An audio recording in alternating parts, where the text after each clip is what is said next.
I'm pretty good at it. All right, I'm going to start. Ready? 1, 2, 3. Hello. Welcome to another episode of, oh, wait, he just did it for me. 3. 2. Yeah, no, 2 and 1 are silent, Joe. From Wayne's World, bro. Yeah. Blitzkid TV, man. Yeah, man. Episode 2, Blitzkid's World. Hi, guys. Welcome to Pizza Punk, where we talk about pizza, we talk about punk, and we just talk about stuff. I'm Pizza Jeff, aka today I'm from Michale for a good reason, because we're gonna talk with Joe. We gotta talk about this with Joe. I've already told the story. Pizza Joe. Yeah, this is Pizza Joe. And Joe, you know, I was trying to remember all the bands that Joe has been a part of, and I think I got this, because you know what's funny? I'm not in the horror punk scene. I've never been really in the horror punk scene, but I know a lot of these horror punk guys. I know a lot You're in the horror punk scene. I know a lot of history. I know a lot. You wish you weren't in the horror punk scene.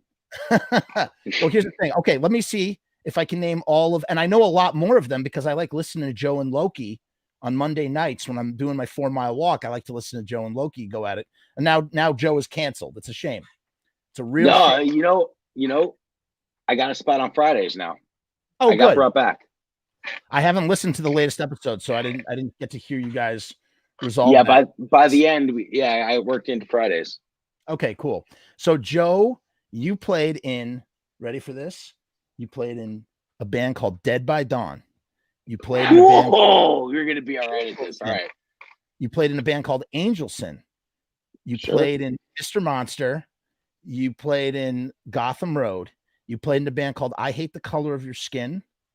You played in Darrow Chemical Company, Doomsday Prophecy, Blitzkid, Michael Graves, obviously, and I'm missing something. I don't know. Wait. Let me think about this for a second. What else did you play in? It's killing me. Can you give me a hint? Is it the same? It would be the same as like Gotham Road as to Michael Graves. Okay. Oh, right. Argyle Goolsby. You played for Argyle Goolsby, or is it Argyle Goolsby and Argyle Goolsby in the Room of Goodnight? Right, because those are two separate things, technically, right? I guess. Yeah. I don't know. You'd have to ask him. Yeah. It's a great operation. It's good just to have a bunch of different bands. You just go with the flow, do your thing. Dude, I'm impressed, man. Yeah, it ain't easy. I performed in the Lost Boys once too.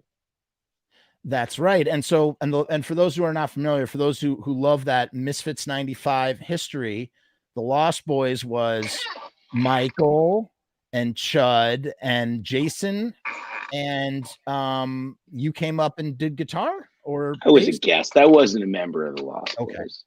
The Lost Boys played 2 shows. The Lost Boys played at Razzles in Seaside Heights. That was Michael and Chud's first band out of the Misfits. Those pre-Graves. Right. So it was the first thing they did out of the Misfits before they ultimately go back. And then they played another show. They got Jason to play bass. And I got brought down. Dude, there were like 5 people at the show. Like literally like 5 people. The venue was the Wine Cellar. And there were about 5 people there. You know this dude. What's his name? Alf. You know Alf? You know Alf. Super Misfits fan, man. Alf's been around forever. I don't know. Crazy. Well, Alf was there. Okay. Alf, Jason's girlfriend. 98, 99, whenever they left Misfits for the first time. It's on Wikipedia, man. You can look it up. Wait a minute. You look up the Lost Boys on Wikipedia. 98? Look it up on Wikipedia. Well, the Mike Hideous thing happened in 98. Well, let me ask you a question. Is this hockey camp thing?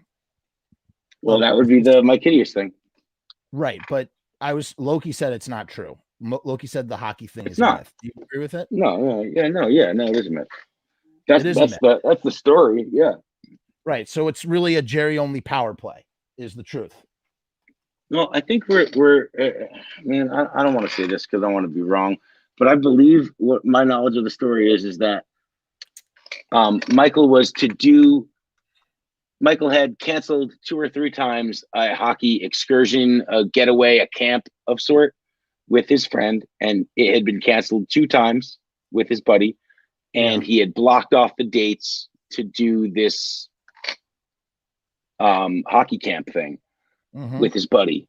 And I guess they had booked dates through it after he had, for the 3rd time, blocked off these dates that he was unavailable to do it, and canceled it 2 other times. I believe on the 3rd time, this is my memory, right? That the 3rd time he was expected to show up for these dates, and he said, no, man, fucking, I told you guys, I can't do it. So fucking, I think I mixed up the kind of true, but he had canceled twice before for the Misfits, and on the 3rd time he put his foot down. Yes. Okay. Well, I don't know if he actually went to the hockey camp. I don't know. I don't remember. Well, I will say this: the official story and the narrative all get messed up. Michael's not lying. That's not what I'm saying. Right. But there is a semi-truth to the hockey thing. It doesn't come out of nowhere. Well, Joe, the story becomes that Michael was going to join the NHL, though. Right. But Joe, you watch my show on the Misfit show, and you know that we explore the various different stages of Jerry Only and how the narrative changes based on the time period. And so therefore it's always like, I always think there's 2 sides, and then there's the truth. And that's somewhere, what you just described sounds more like somewhere in between, like the real reality of the situation, not just, hey, I'm going to go play hockey, I can't go on tour in South America. Yeah, that's not the case. I believe the official story goes, and I believe this is to be true, is that Michael's visas weren't taken care of as well as when he was to enter the other countries. His visas weren't to be taken care of, and I have a clipping that you can't find from like MTV News or something like that, like MTV's website or whatever, that I printed out announcing Mike Hideous for the tour and everything like that too. And it straight up says that Michael was leaving to go to hockey camp or to join the NHL or something, which is total bullshit, dude. Total bullshit. It's framed a certain way in that Living the American Nightmare documentary. So I'm not even referring to that. That's not even what I'm referring to. I'm citing Wikipedia. During a break in touring in 2000, Graves and Dr. Chud formed a band called the Lost Boys. They played 2 shows before the Misfits regrouped to embark upon another tour, which was their last tour with this lineup. The first Lost Boys show consisted of Graves on acoustic guitar and vocals, while Dr. Chud played drums. They played Misfit songs, and they had written while in the band, as well as others which came later, to be other songs to be used for the band Graves, which Graves wrote. The second show was the same music played at the first show, only this time the lineup consisted of Graves on vocals and electric guitar. He used Doyle's old Ibanez Iceman, which was used to record such Misfits albums as Walk Among Us and Earth AD. Yes. It was only used for feedback on Earth AD, apparently. And was given to Graves as a gift upon joining the Misfits in 1995. Dr. Chud on drums and Jason Trioxin on bass. Later, as an encore set, J.V. Bastard took the stage and joined the band to play guitar as Graves sang. Before I played classic Misfits, that's me. That's you. Before I played classic Misfits songs from the 1977 to 1983 era of the band. Yes, at the end of the show, basically they played through their like bunch of songs or whatever. And the rabid crowd of fucking 10 people were requesting every fucking Skulls, fucking Mommy, fucking, and Graves didn't know those fucking songs. So and Graves didn't know me either. Oh my God. At that point. Freaking, bro, he butchered. I saw a video where he butchered Astro Zombies so bad. On guitar, vocals? On vocals, man. He starts with the second verse of the song or something. And I'm like, that's not right. And I don't know jack about music. I was like, that's not right. And listen, at that point they were doing newer material. So it didn't, he probably got all shuffled around in there. I won't break his balls for that. There's other things to break his balls for. But how do we get on this? Here's what I wanted to ask you. Hold on. You were doing my resume. Right, we were doing your resume. So what was the last? Argyle Ghouls. I was also Marky Ramone's drum tech and personal assistant. Right, I heard those stories. Those were fun stories. I'm proud of that one, man. I mean, it was short term, but that's a pretty good resume point, man. I was the drum tech for a Rock and Roll Hall of Famer. It's a biggie. Yeah. It's probably bigger than some of the bands I was in. Yeah. He, I got to interview him while he ate bagel chips, at a, I don't know if you guys have him out there. I forgot the name of the store, Chef Central, where he was promoting his pizza sauce. Yeah. And he just sitting there. Never tried it. Did you try it? I did. I bought a jar. How was it? That's how I got the interview. I said, Marky, I had him sign my jar. I figured the way I'm going to get this guy to give me an interview, cold, no press, no, I didn't contact his PR person or anything. I bought a jar of sauce. And when I went up there to take my photo, I said, Marky, can I interview you? And as he signed the sauce, I said, sure, wait around. I'll give you a few minutes. And he did. He gave me a soundbite for my Misfits documentary. So, I'll tell you, Marky was fucking awesome to me, man. Yeah. Yeah. Oh, I heard. Those were, I was paid well.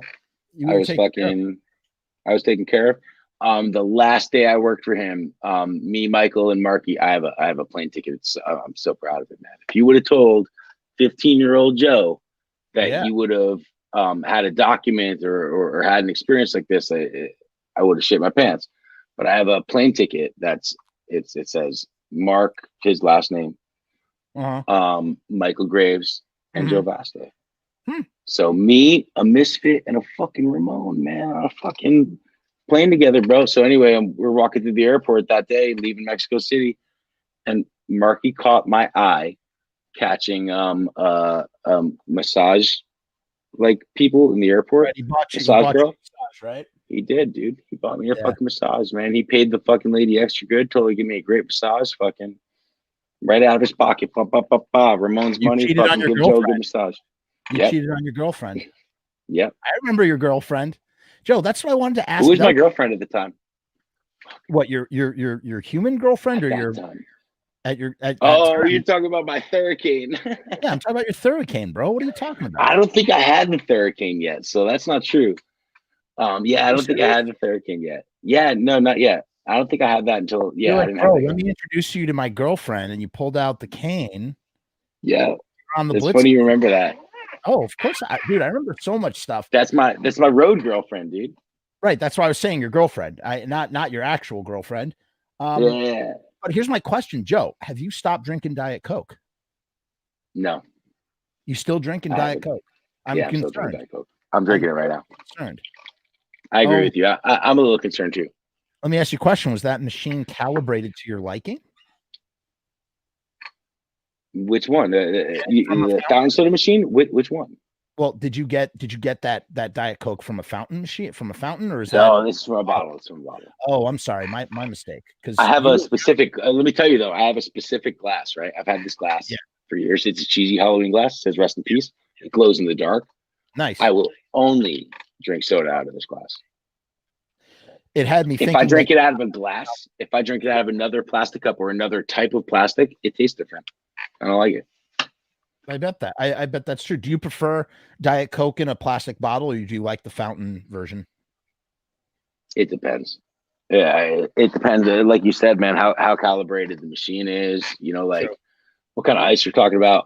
There's like a fact that McDonald's, for instance, has better fountain soda than other places. Like it's like a thing. You could research it. They make the most money. That's where they make it's the cheapest thing that they make the most money on, because they get the highest profit margin from their sodas. Because it costs them a penny for a soda, and they can charge $1.39 or whatever, $2.39 for a large. That's as long as it ain't watered down, dude. Fucking let me tell you, fucking if it's crispy. Those McDonald's, I don't eat a lot of McDonald's at all, but let me tell you, a McDonald's Diet Coke, if it's crispy, man, it is one of the best Diet Cokes you can have. Well, The one thing I did hear you say on, oh God, I'm trying to remember what you said. I started listening to the episode you did with Loki, and you were talking about, wasn't Diet Coke? You were talking about, oh, this is going to bother me. It's on the tip of my tongue. I have to come back to it. Well, in Europe, we're drinking Coke Light. Yeah. No, not Coke Light, Coke Zero. No, Coke Light. Isn't Coke Zero? Oh, you're talking about coffee. Oh, they got Coke Zero too. You're talking about yeah. You only drink black coffee. Listen. Now I drink black coffee, man, because my manhood has been fucking questioned. You can have, I've had that same manhood challenge. I just want to tell you this. On coffee? Listen, I know how to drink a black cup of coffee if I need to. I do. I truly do. It ain't bad, man. It ain't bad. It ain't bad at all. It's, as a matter of fact, it's perfectly fine. However, you can still put sugar in it. Just the way that you can have your toast, you can have your toast at a variety of shades. There are many shades of coffee, and you could split the difference, Joe.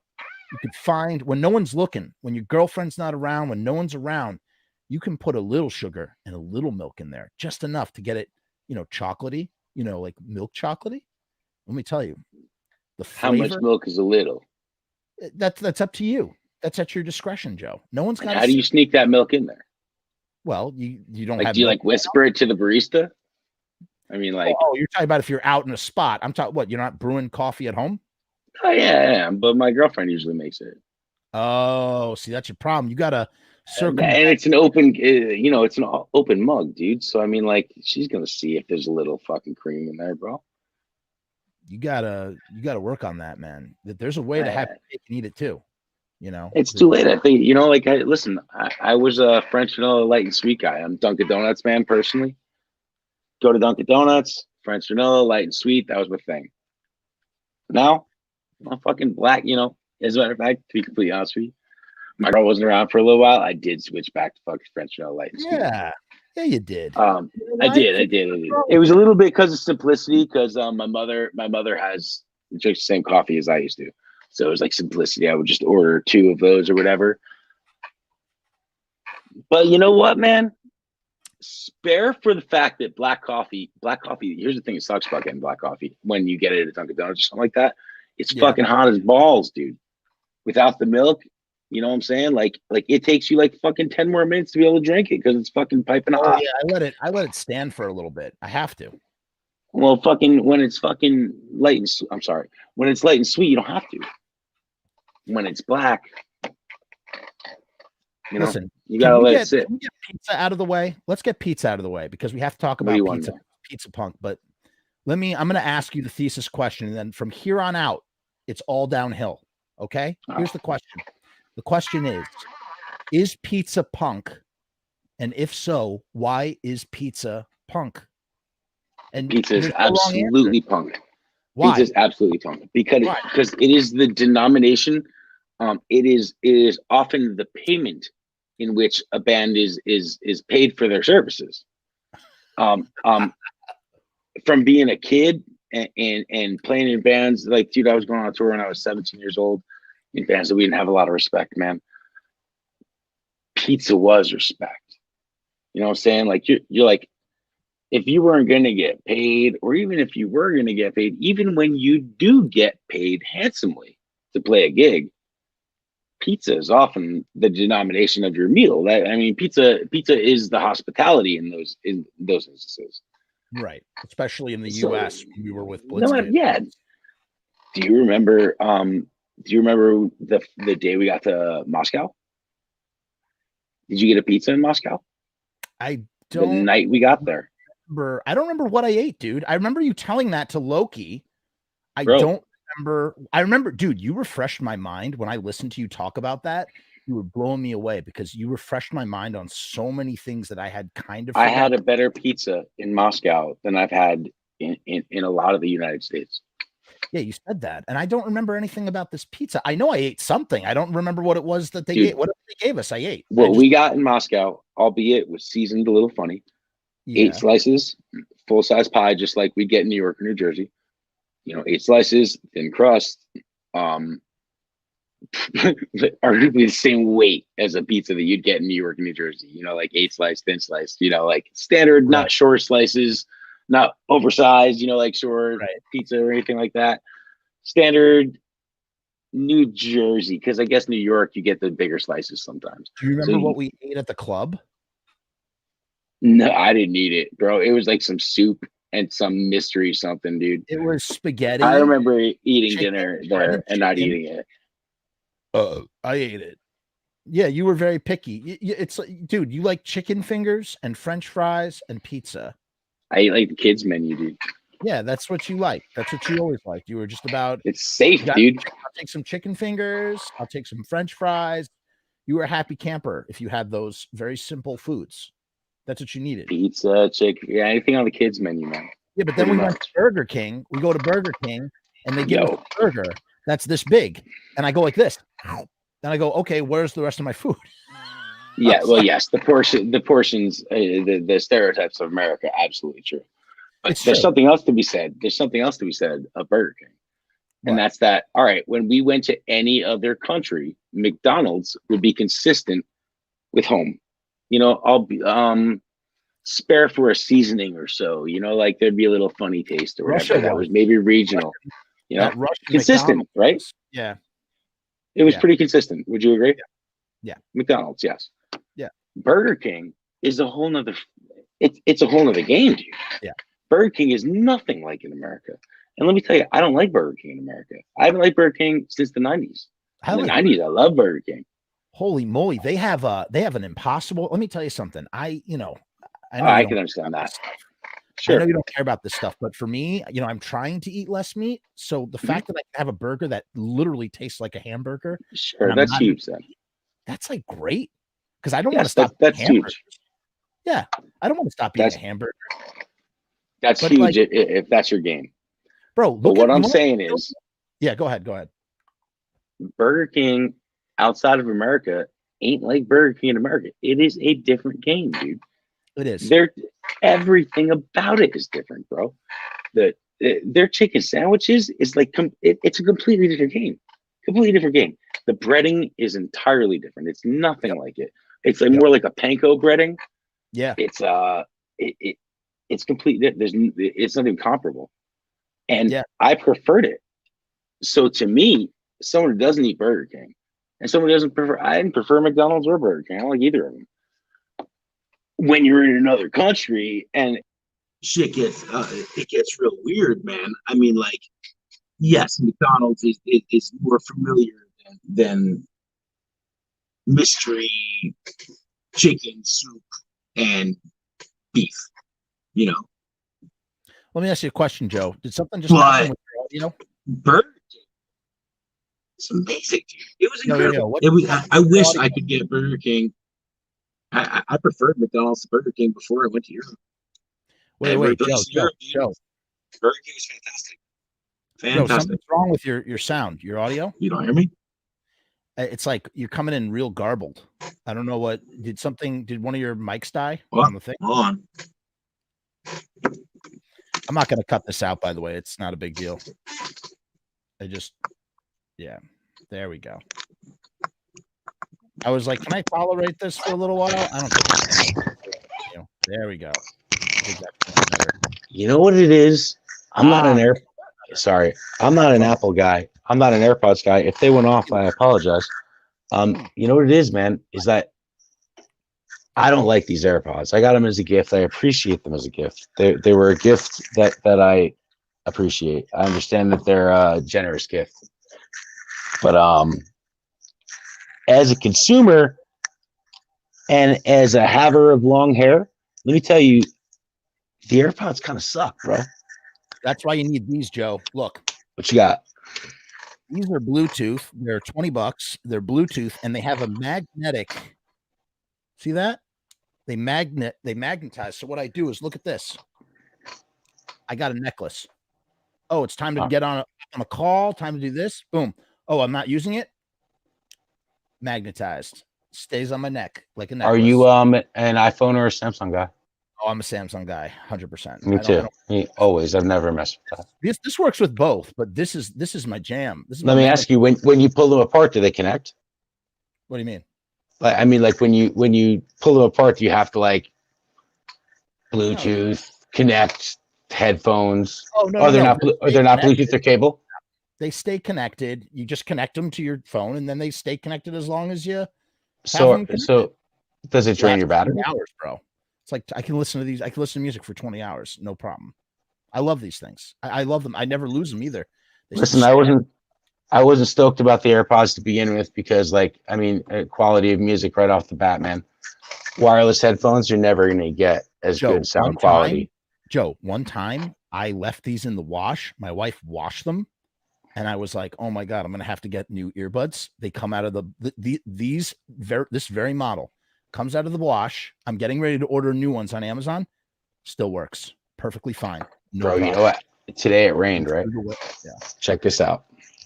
Found these today. Same headphones that came with my phone. They're the AKG ones, I believe. Yeah. Right?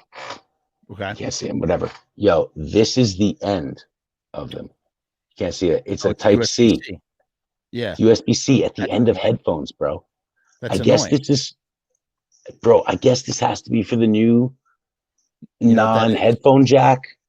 That's for Samsung's. There's no auxiliary port in whatever phone that belongs to. That's what I'm saying. Yeah. So my girl found them today in the rain, right? And I said to myself, I'm like, that's fucking cool. I bet you they work with our phones. So I'm like, I said to her, I'm like, but don't plug that into your phone because it's probably still wet. And if you plug it in, you're gonna get the wet port, right? So like an hour or two goes by, and I take it. I'm like, I gotta see what's up with this thing. I plug it into my thing, and I get the little droplet of water on my phone. It says, like, you've got water in your USB. I'm like, damn it! Wait a minute, your phone does that? I didn't even know phones could do that. Oh, absolutely. I mean, I'm not gonna advise you to test it, but yes, your phone would do it too, I believe. No, I'm not gonna do that. I'm not gonna do that. Yeah, I mean, you'd have to. Yes, but if your charger was wet, or if your phone was wet and you plugged the charger in, it would give you a warning. Can I tell you? I drove out to Colorado with my dad over the summer. He wanted to road trip. We weren't. Yeah, it was awesome. You know why? Because especially because my dad. Because you got this drive to Colorado with your dad. Yeah, we just road trip. My dad and I, we drove straight 28 hours to Colorado. We stopped off at one rest stop. He wanted to go to a hotel. I said, Dad, let's just sleep in the car for 2 hours, make it a white night. Just drive. Did you show him how to pee in a bottle? No, but I totally did. Oh, and I knew also, I know way more than just peeing in a bottle. I was showing the other trick too. I don't think you guys employed that, but another member of the touring party was keen to it, and I tried it once because I was like in that regard, I was an eager puppy wanting to do good on my first tour. I wanted to. My first and only tour. I wanted to. I've seen a lot of tour rookies and do a lot worse than you, just so you know. That was the last, on the final date, you said something that was really nice. You probably don't even remember, but it really did mean a lot to me, especially after everything that had happened. You said, you came over to me. You were the only one to do so. And you put your arm around me. You tapped me on the shoulder. And you said, you didn't do bad.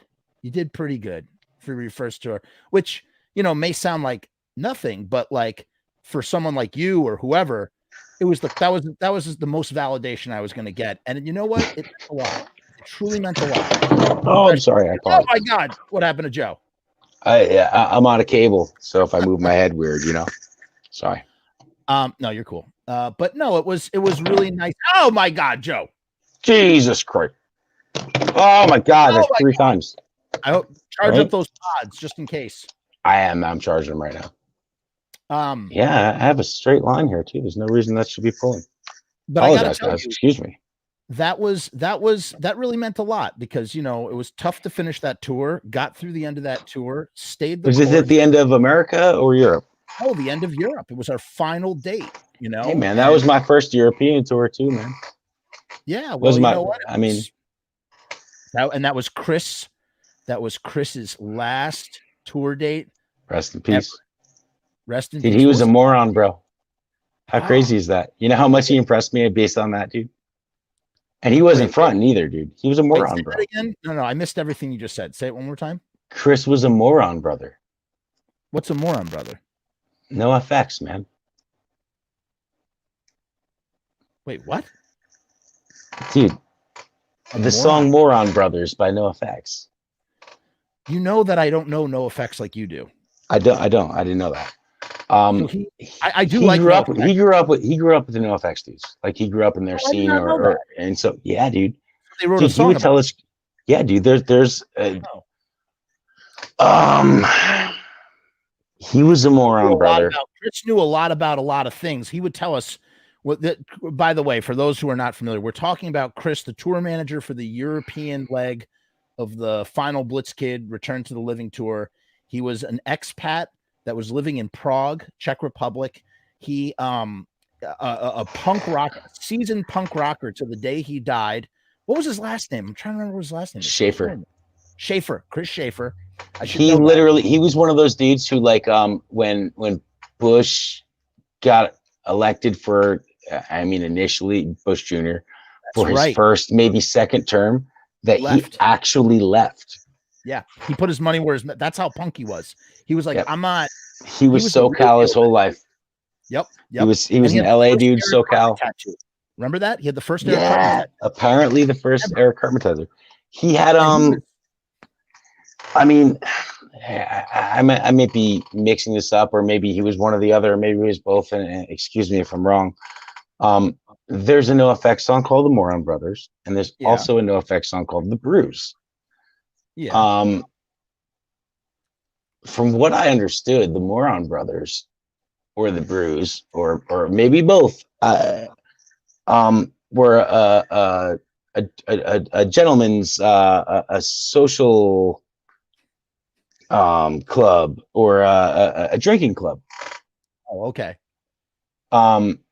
And he was like, I knew that song from when I was a kid, man. The first couple times I ever heard NoFX, like, two of their most famous songs. I believe he said he was a moron brother. That's what I believe the story was. They were a drinking club, man. Wow. And NoFX wrote a song about it, man. It was, if you know anything about NoFX, it's one of their two most famous songs, man. I did not know that. Yes, and he was. You want to know what, Joe? I know a ton of NoFX songs. I know a ton of them. Pump Up the Volume, The Decline, Kids of the K-Hole. All later NoFX. She what is it? See Her Pee. That's a deep cut right there. See Her Pee. It's like a 30-second song. She got this like microwave. Da, da, da, da, da. I know 72 Virgins. That's a great song.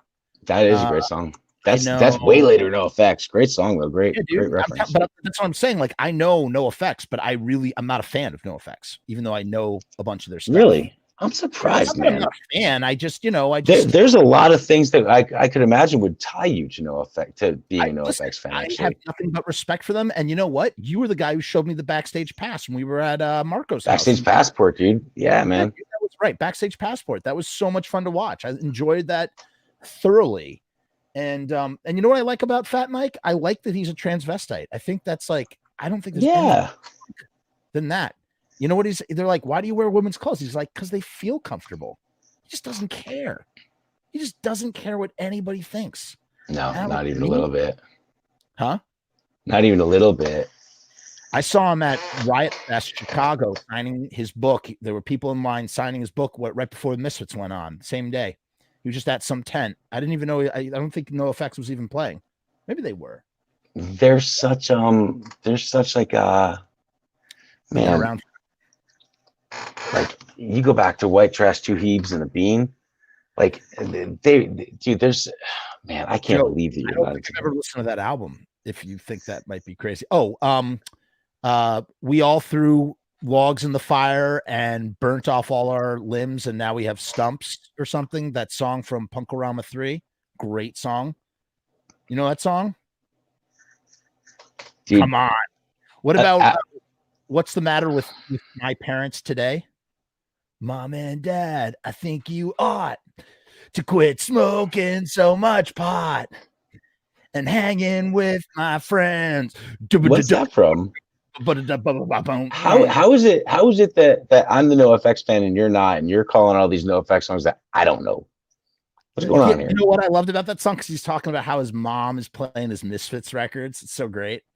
He's like, with I think you're records out, softly banging your head. Fat Mike's one of Fat Mike's favorite bands is the Misfits, man. I know He that. sings quite a bit about it. I do know that. I knew that about Fat Mike, who is like a millionaire, like 5 times over, by the way. That dude Rightfully so. I listen, I have nothing but respect for Fat Records in the sense that dude, I mean, if anything, Fat Records, people would go, oh, Fat Records, they sold out. You know who sold out? Epitaph sold out. I'm not disagreeing with you, but how so? Again, so I don't know about you, but part of my introduction to punk rock, not the original stuff, the later stuff, the now we're talking. Go on. Via Punkorama. That's how. Me too. That was my gateway into everything. Me That's too. how I learned about TSOL. And I'm listening to Punkorama 2 and I'm going, oh yeah, my God, your later Punkaramas. I'm the first Punkorama. Like or New Bomb Turks, Jukebox Lean, who I just had Eric Davidson from the New Bomb Turks on my show, which was such a me. Yeah, it was friggin' awesome. And I didn't gush to him really, but that dude wrote one of my all-time favorite songs, Snap Decision, on Punkorama 4. Matter of fact, all these Punkorama bands, they hate the Punkorama songs because those things sold like gangbusters. And then kids would be coming up to him being like, play that song off of Punkorama. And they'd be like, shut up, kid. Like, they don't want to hear that stuff. They don't want to play that stuff. I mean, I'll out myself by telling the honest to God truth here is that to me, I grew up a metalhead. Like heavy metal music was just that's where it came from, man. Oh my God, with all the metal. I came from a Metallica, Pantera, Sepultura. That I knew, yeah. Slayer, not so much Slayer, but I came from those bands. Right. And I love the Ramones, of course, but that was pretty much the extent of punk for me. And the Misfits, but the Misfits came a little later to me, not much later, but I mean, I found the Misfits by way of Metallica, not by way of Ramones or punk, but whatever the case, by finding Punkorama, I had heard NoFX for the first time. I heard the song Linoleum by NoFX. It was the first song. I don't even know if Linoleum's on the first Punkorama, but the first NoFX song that. No, Linoleum is on Punkorama 5. Yeah? Yeah. Well, Linoleum is a song that appealed to me. I had probably found out about NoFX through Punkorama, or I absolutely did. But the song that appealed to me was Linoleum. Okay. Through Linoleum, I had heard in punk rock what I didn't listen. I've learned later on and looking back, I'm a production snob. Right. I need music to sound. Yes, you are. I need music to sound good, man. If it sounds like shit, I'm not that into it, man. So there's stuff that doesn't sound good that has, the Misfits production is terrible, but it has character. You know what I'm saying? Like the Misfits sounding not having great production lent to the experience. Let me ask you this question real quick. Let me interject one question. We're going to have to do this in order to have sure. So if the Misfits had incredible production, if the Misfits didn't sound like it, how raw and dirty the way it does some of that stuff, however you want to categorize it or whatever adjectives you want to use, do you think you would like it the same? Well, I'll tell you this much. I knew Danzig. But before I made the connection of Mother Danzig to the Misfits, before I knew that had anything to do with one another, I liked that song Mother by Danzig, and I liked Danzig, but I never made the connection, so I mean there's that. I never didn't like the Misfits. I thought that their poor production or dark, muddy production lent to their thing, man. I wouldn't have the production of the Misfits be any different. I don't think I probably wouldn't have liked it as much if it was awesome. I very much found the Misfits by way of Metallica. I think more people did than are willing to admit it. I think everyone found the Misfits by way of Metallica, whether they want to admit it or not. Not me. Even not me. I think I heard you talking about this kind of recently. Bro, you know how I found the Misfits? We're about to go down no, I don't want to go down it yet because we're going to go down. We're going to talk about Misfits, but I don't want to talk about it quite yet. But I'll say this one thing. This is how I found the Misfits. I was obsessed with the movie Return of the Living Dead. But you guys were obsessed with the music. We never really never seen it. Right. Anyway, you know who's obsessed with Return of the Living Dead? My son. My 5-year-old son is terrified of the Tar Man. Yeah. Yeah. I'll tell you that story too. But that's awesome. You showed it to a 5-year-old and they got it okay. Joe, I did not show it to a 5-year-old. I am not a monster. My girlfriend's kids have seen it too. Really? And yeah, they've seen it too, and they love it too. 5. Oh my God. They adore it as well. And I mean, you skip the scenes with the tits. That's about it, but okay. Well, first of all, I discovered the Misfits because I was searching on the internet for, this must have been the year, it could have been 1999 or the year 2000, something like that. I don't remember when. I was looking at Return of the Living Dead websites like Geocities or whatever, the fan websites. Just trying to read information about Return. No, what year was it you were saying? Oh, maybe 99, 2000, somewhere in there. And this nerd was like listing all of the things that he likes. And I remember seeing he's like, I like the Misfits. And I'm like, what a stupid name. The Misfits, because when it wasn't like the font or the logo, there was no Crimson Ghost. It was just written in plain text, the Misfits. And he's talking about all the records that he likes by the Misfits. And I'm just going, oh, whatever. This is stupid. And then Napster happens. And I'm like, oh, I'm going to check out this This is probably around the year 2000, 2001. No, 2000. I don't know. I'm going to check out this band, the Misfits, right? I download 3 Misfit songs. What's our age difference? Or am I older than you, or are you older than me? You're 3 years older than me. Wow. Yeah. You're 82. I'm 85, right? Very good. Yeah, you're my sister's age. Go on. Yeah. Right. I remember you telling me that on the tour that I was your sister's age. So I download 3 songs. You know what I download? Last Caress, Day of the Dead, and I like that song a lot. Ghouls Night Out. And remember mini disc players where you could make your own mini disc mixes on a mini disc, and you put that in your player, and you had like the little doohickey, which was like a remote, but it was connected by a wire to the mini disc, and you could. I never had one, but I know them. Yes. Okay, I had one and had a rechargeable battery, which was super weird. And I also had What's the Matter with My Kids? What's the Matter with My Parents? By NoFX, and Less Than Jake, I Think I Love You, and Teenagers in Love by Less Than Jake. Just a bunch of punk, whatever, a bunch of stuff I could scrape up. And the first song I ever heard was Last Caress. And then I'm listening to Day of the Dead, and I'm going, what? Is it the same band? Is this mislabeled or something? Why is this Day of the Dead? Like, it sounds nothing like Last Caress. And if I would later get Collection 1 and be like, oh, all these Misfits sound like Metallica. Well, but what's crazy is Last Caress, his voice, whatever, the production of Last Caress is somehow it's different than, say, the way things are in Collection 1. I mean, he sounds mixed and mastered in the 90s. Yeah, and he sounds ferocious on when he sings that over. I got something to say. It's ferocious. It's their Blitzkid Blitzkrieg Bop, not Blitzkid Bop. Blitzkrieg Bop.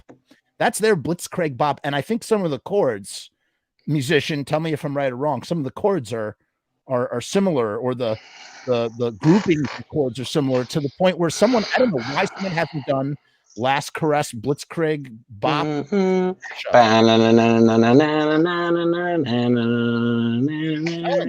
I got something to say. Yeah, I see what you're saying. That part, the down. Well,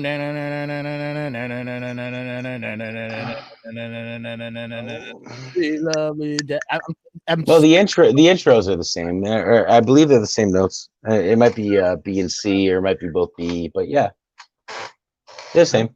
I don't know. It's the same chord progression. I understand what you're saying. It's played a little differently, but I understand what you're saying. You're not wrong. I did get American Psycho, and I loved it. I still like it. Despite what I think it really is. I don't know if you agree with my theories on that, but kind of blew my mind to like have that epiphany, that recollection, that understanding when you look at the lyrics on American Psycho, and suddenly like, what? Like, wait, what? What?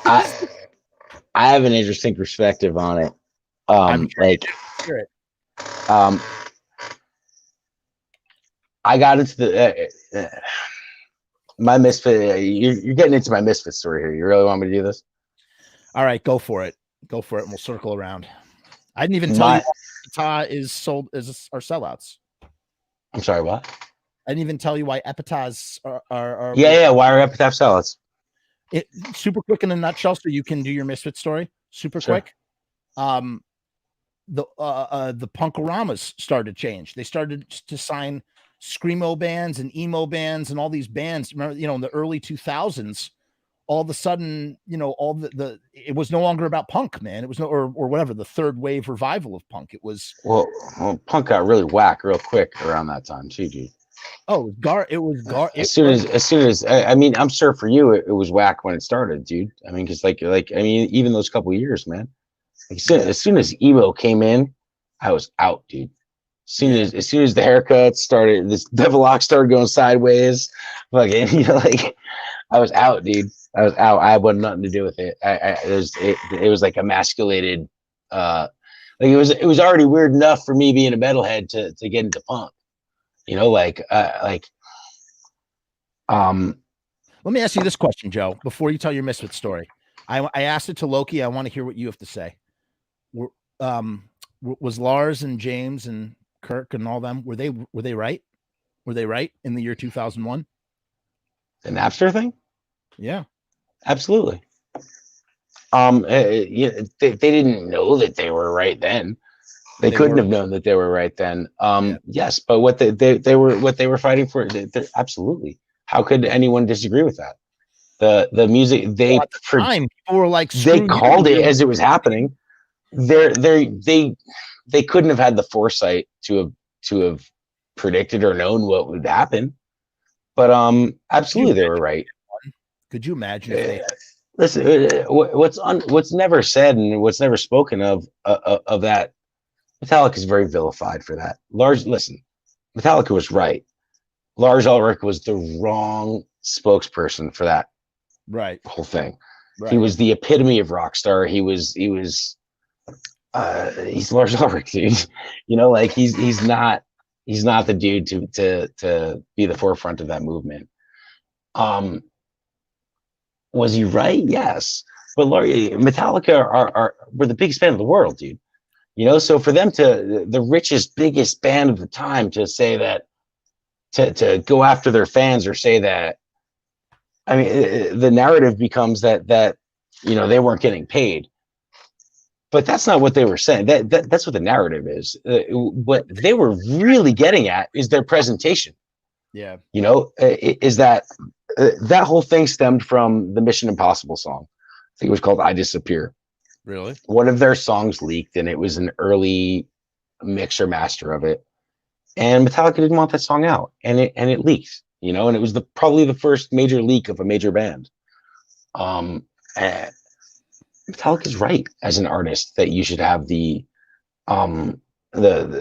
say in how your song is released, whether it's released as a single, as a part of a record, whether it's released on Halloween or it's released on, and now they own their masters. And now they own their masters. Yeah, now they do. Years later, but I had nothing to do with it then either. No, it didn't. But it's just like it's like what you said. They're the biggest band in the world, and like everybody else died. They were barely hit. Maybe their reputation was hurt, but financially they continued. They were a juggernaut. It's a poor time in Metallica's history for it to have all happened to, man. It was haircut era Metallica. They were already getting vilified. They were on their way out of being the people's champions. See, Dr. Dre was one of the people on that side too.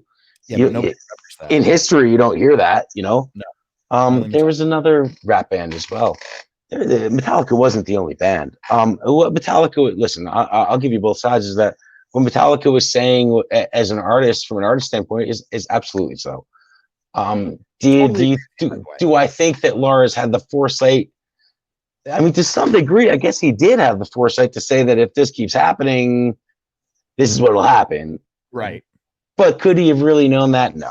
You know, I mean, did he, would he have known that it would have grown that out of control? Literally, no. Were they right in the long run? Absolutely, they were right. They were right 100-fold, and everybody owes them Lars Ulrich should be apologized to.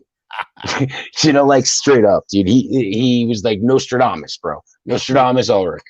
Tell me your Misfit story. Go ahead. My Misfit story. Well, where are we coming out of? All right. I don't know, but this is like, so we need a moderator. This is how crazy this is. We need a moderator to keep the thread straight. Because I'm like, so much back burner. I came to the Misfits in a very strange way. And to me, it's a beautiful romantic story too. When I was a kid, I got into rock and roll very young, like very young. When other kids were into wrestling and Ninja Turtles and Ghostbusters, I guess I was into Ninja Turtles and Ghostbusters too. But I was into music much before anyone my age was.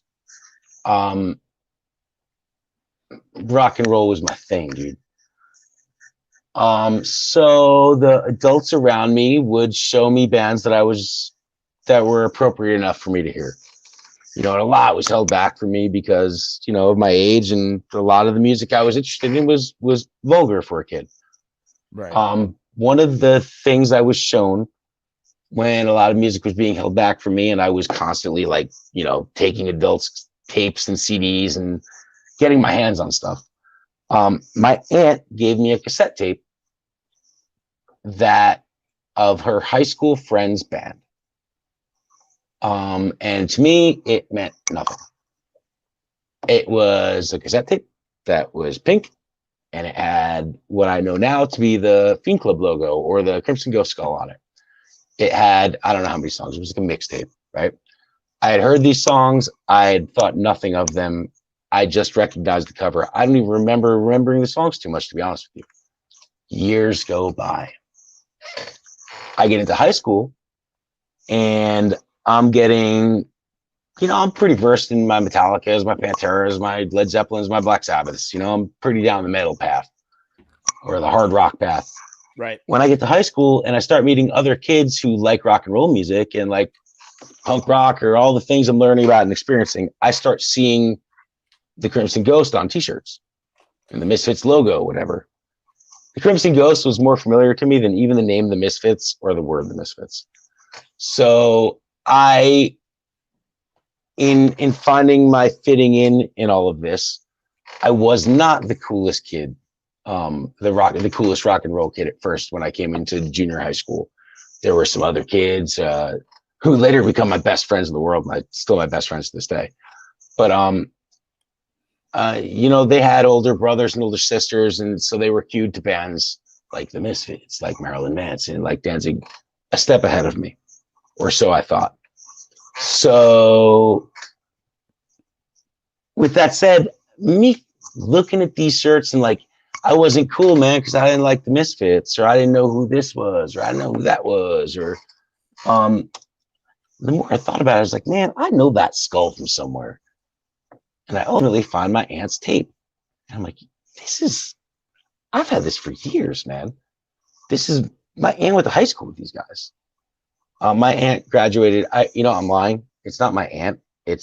I tell the story of my aunt because it's easier to tell the story that way, but it's actually my sister's father's stepmother's tape, to be completely honest with you. But we'll call her my aunt. My sister's father's stepmother. Your sister's father's stepmother.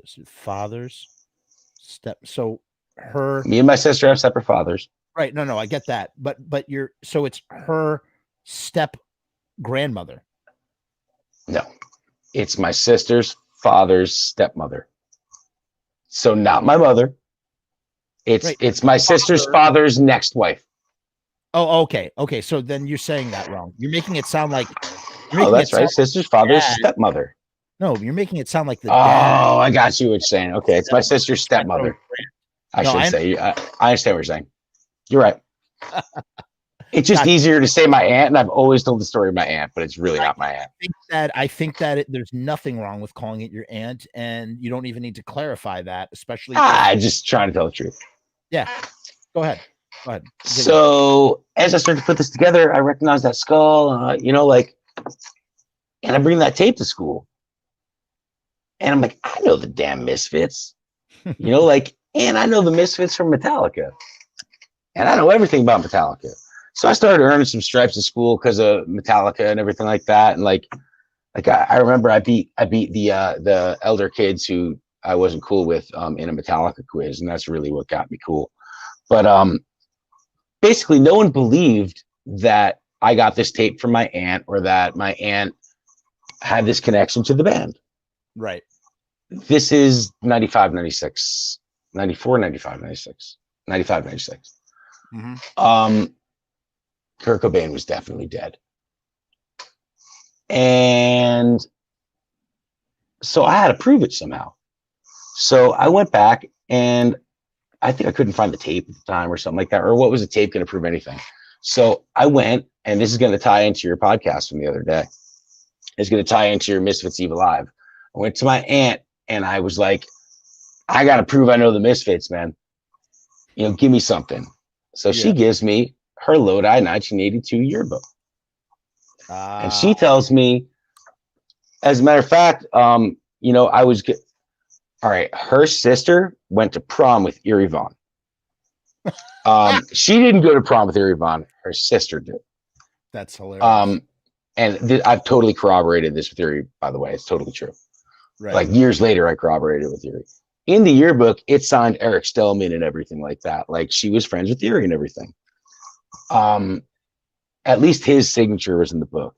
So basically, I bring this to school, and it checks me out. And that's it. Like I had my I earned my stripes. You know what I'm saying? So through that, I had already listened to Danzig. I just didn't know that Danzig was the dude from the Misfits.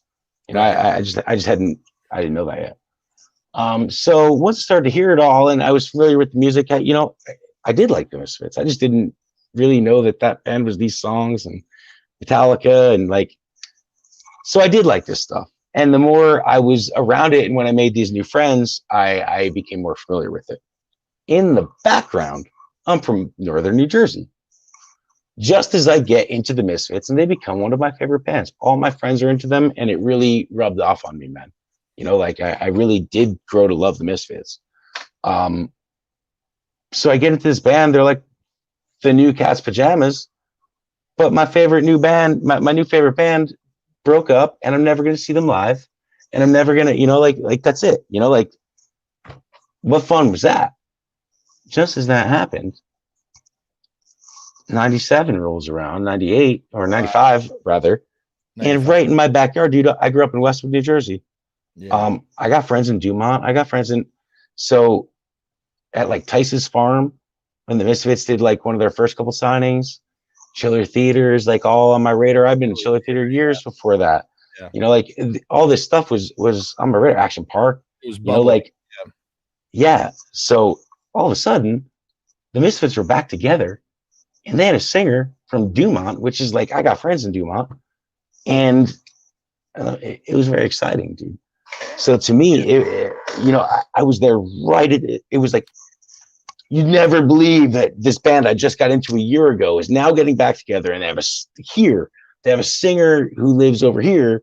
We know this guy through 3 degrees of separation. Yeah. Very exciting, very exciting. So to me, the beautiful romantic situation, man. Couldn't have been any cooler. Yeah, but also I think what's interesting, it's easy for an internet kid. Man, first of all, that's an incredible internet happening. It's easier for an internet kid, 15 years after they break up, to discover the Misfits, 2015, and be like, oh man, this yucky this yucky Michael Graves, Dr. Chud stuff is not as good as the original stuff from the original Hold stuff. on. Yeah. So that had been going on for a minute. My friend has my friend Brian, he sang for Doomsday, he sang for I Hate, Brian Keller, he sang on Gotham Road songs. You've definitely met him before. He has autographs of Michael's from like Tice's Farm things, where his name before he was Graves, man. He has autographs to say Michael Wolf. I guess which Mike Stand was always my understanding that microphone. Mike, was it microphone? Microphone. I don't believe he ever publicly went by that name, but that is the story you're probably referencing. Tank gave him his name, supposedly. I don't remember specifically. I'm sure you're right. Grimm, he gave Michael Graves his name as Michael Graves. He was the one who came up with Michael Graves' name, supposedly. Thank God, because microphone would have really sucked. That was Jerry's idea. But I mean, like, what I'm saying is that my friends and even were around that situation so long before that Michael was in the band or Michael was even Graves.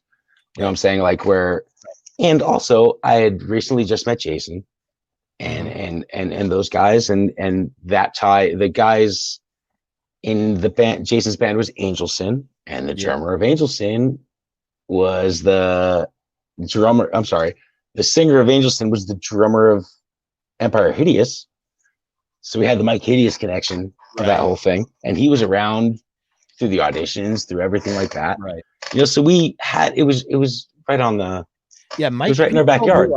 People don't realize Mike Hideous's association with Jerry and Doyle goes way back to the 80s. He would audition, dude. He would audition Christ. He was singing Christ the Conqueror rehearsals. He was a big Sam Hain fan too. He was really absolutely into Sam Hain.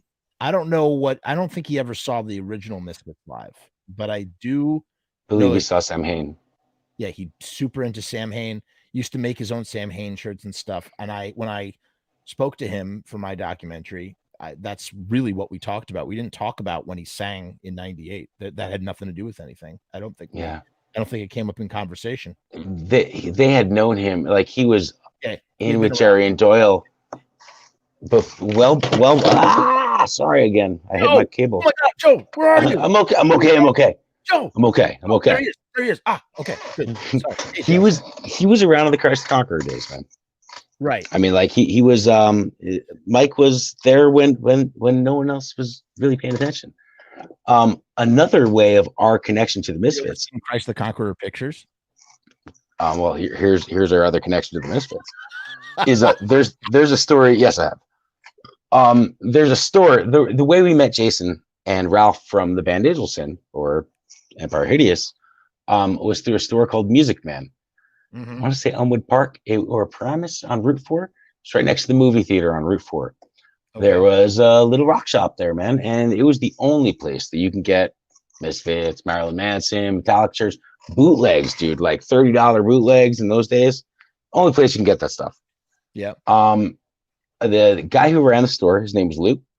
His last name escapes me at the moment. He's still around, man. Like he's still in some capacity runs Music Man.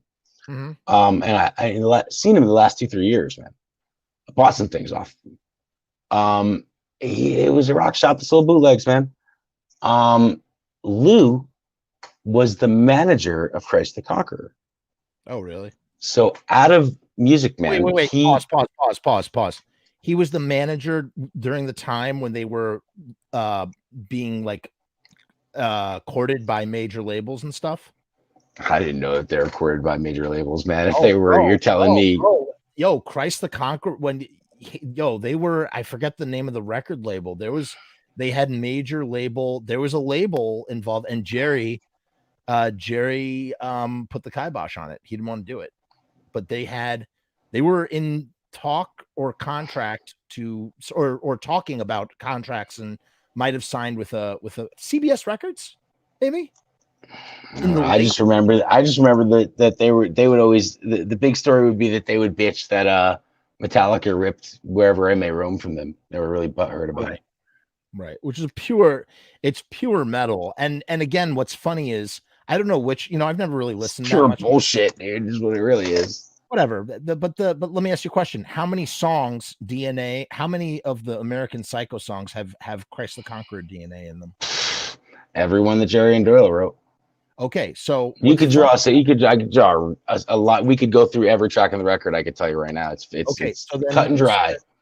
So then I feel really, really confident. Every song that sucks, pretty much. Right. And I feel really confident about my hot take that Misfits 95 subversively is nothing more than secretly a pseudo Christian metal band.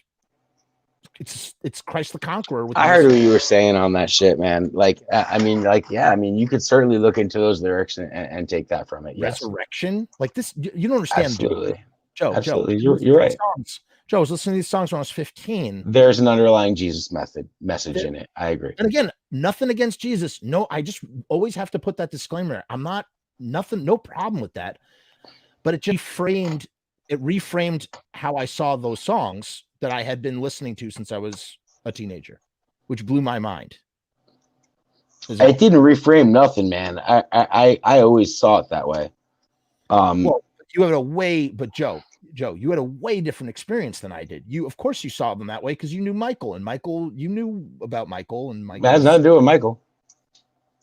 What, with Jerry? That has nothing to do. I still didn't know Michael for years, man. I knew of him. He was around. My friends knew him. My story doesn't go much further from that point. Is that it was very exciting that era of the Misfits came together, and I very much wanted to love that shit. I was still young to see the early shows, the 95 shows and stuff like that. But you saw a bunch of 95 shows, didn't you? Not in 95. I saw that band before American Psycho one time. You saw a bunch of 90s Misfits shows. Yes. I saw the Misfits in the 90s a bunch of times, but I would say I don't even think I saw them in 96, man. I think the first time I saw the Misfits was 97 because I wasn't even old enough to be there yet. What do you think of Loki's Chud impression? It's fantastic. I think it's the greatest thing since sliced bread. Yeah, I mean the only one that rivals it is maybe Michael doing it or the guys from Blitzkid.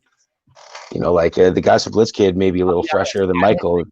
I don't think Tracy or Steve did a very good Chud. They would just do the bro, which is what when I finally met Chud, that's why I was, or what little I had seen of Chud, I thought it was hilarious because it's very accurate. It's it was Loki. And the key to Loki's impression of Chud is the restraint. He's not overdoing it. He does it. He's so subtle. He goes,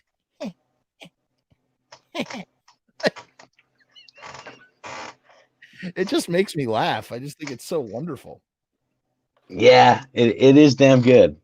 I mean, I haven't been around Chud an awful lot, but I've been around Chud enough to corroborate those are excellent impressions. Yeah. Absolutely excellent impressions. Yeah, that is that literally when he did that the first time on one of his shows, that really just made me bust a gut because I was just like, he's just going like this. I think what's great about Chud and like what makes him like the legend that he is that all the stories rhyme no matter who tells them. You know what I'm saying? Like all the Chud stories, like what makes him like Bigfoot is that no matter who tells the story, no matter who does the impression, it all rhymes. You know what I'm saying? Yeah. None of it is way off, dude. You know what I'm saying? Like it's all.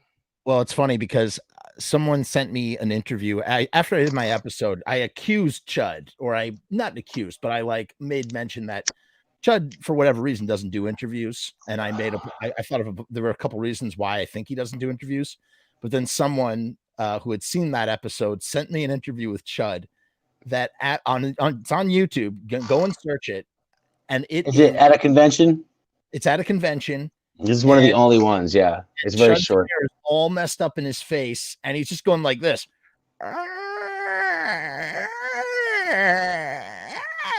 Like to this guy who's trying to ask him questions, and he's like, yeah. because in his head he's thinking like, oh, this guy is enjoying that I'm Dr. Chud, and I'm just gonna like not answer any of his questions seriously. And it's just there are 2 convention interviews that are coming to mind at this point. As you say that, but you're right. There are very few. What strikes me as kind of funny is that the number 1 dude who would be most likely to do an interview in the 95 era next to Jerry would be Chud. Like the most likely dude to be sitting next to Jerry before Michael would be Chud.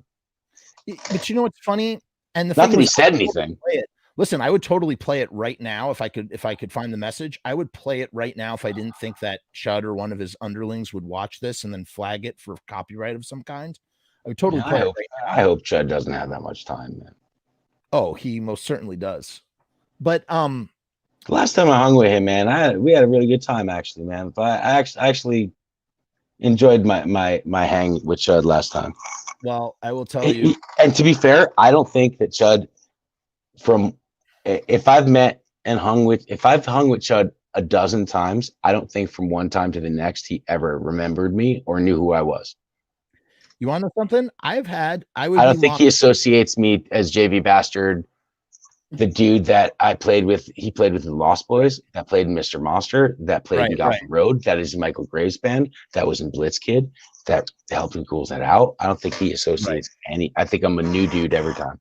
Well, that's what had me, I mean, listen, that's what had me cringing was the Ghouls Night Out thing, because I remember when he was there at Ghouls Night Out, he was loaded like nobody's business. And I remember, I'm not going to get into it here. We don't have to talk about it at great length. But I was too busy to experience that, but I do remember. I do remember that evening. There's a girl from a band. Go look at the episode if you want to see. I know what you're talking about. Yeah, I'm saying for anybody who watches this, go look at my episode. That's where it's talked about in full detail. But there was a girl who basically, 46-year-old Chud is, trying to take pictures up a 16-year-old girl's like shorts. And the girl is a little fabricated, to be honest with you. I'm sorry. I think it's a little fabricated, to be honest with you. Not fabricated. Listen, I don't think she's lying. Fabricated is the wrong word. I think it's a bit embellished. Well, all I know is either way, 46. I know that girl, and she's a good chick, and she has no reason to lie. But I think that I think that there was a stake in making him look bad, and I think that story on the bandwagon. Yeah. I think that the people, her associates, her affiliates, didn't like him. Yeah, and I think that her preconceived notion of him going into that situation helped the embellishment of that story. I don't disagree that it probably happened. But how do you take upskirt pictures of a girl wearing pants? I'm not sticking up for Chud, but I'm saying Joe, I think that's a little unfair. Joe, and I know that girl. She's a great chick. I don't think she would lie. But you know what I would only add to your comment is that it wasn't just her. There was others corroborating. Bro, I'm not saying that the dude wasn't fucking an absolute animal that night, because he was. He was. I'm just saying that particular story, I think, is a little embellished. Speaking of which, so at that event, at a certain point in time is when I really, I really sort of parted ways from that crowd and community and whatnot. But I can't imagine why. I'm sorry? I can't imagine why. Right. But I would see, obviously all that stuff was still in my newsfeed, and I'd see things from far away. And one thing that I've never heard it. I don't know what happened. But you guys were all doing another Ghouls Night Out, and then all of a sudden, a bunch of you guys, you went off and did your own show. What happened? What was that about?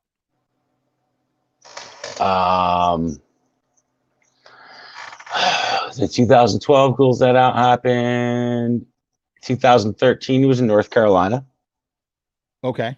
That was the one. Darrow and Silent Horror were the headliners. No, 2013 was at Dingbats, because that's when I was hanging with Nimvind.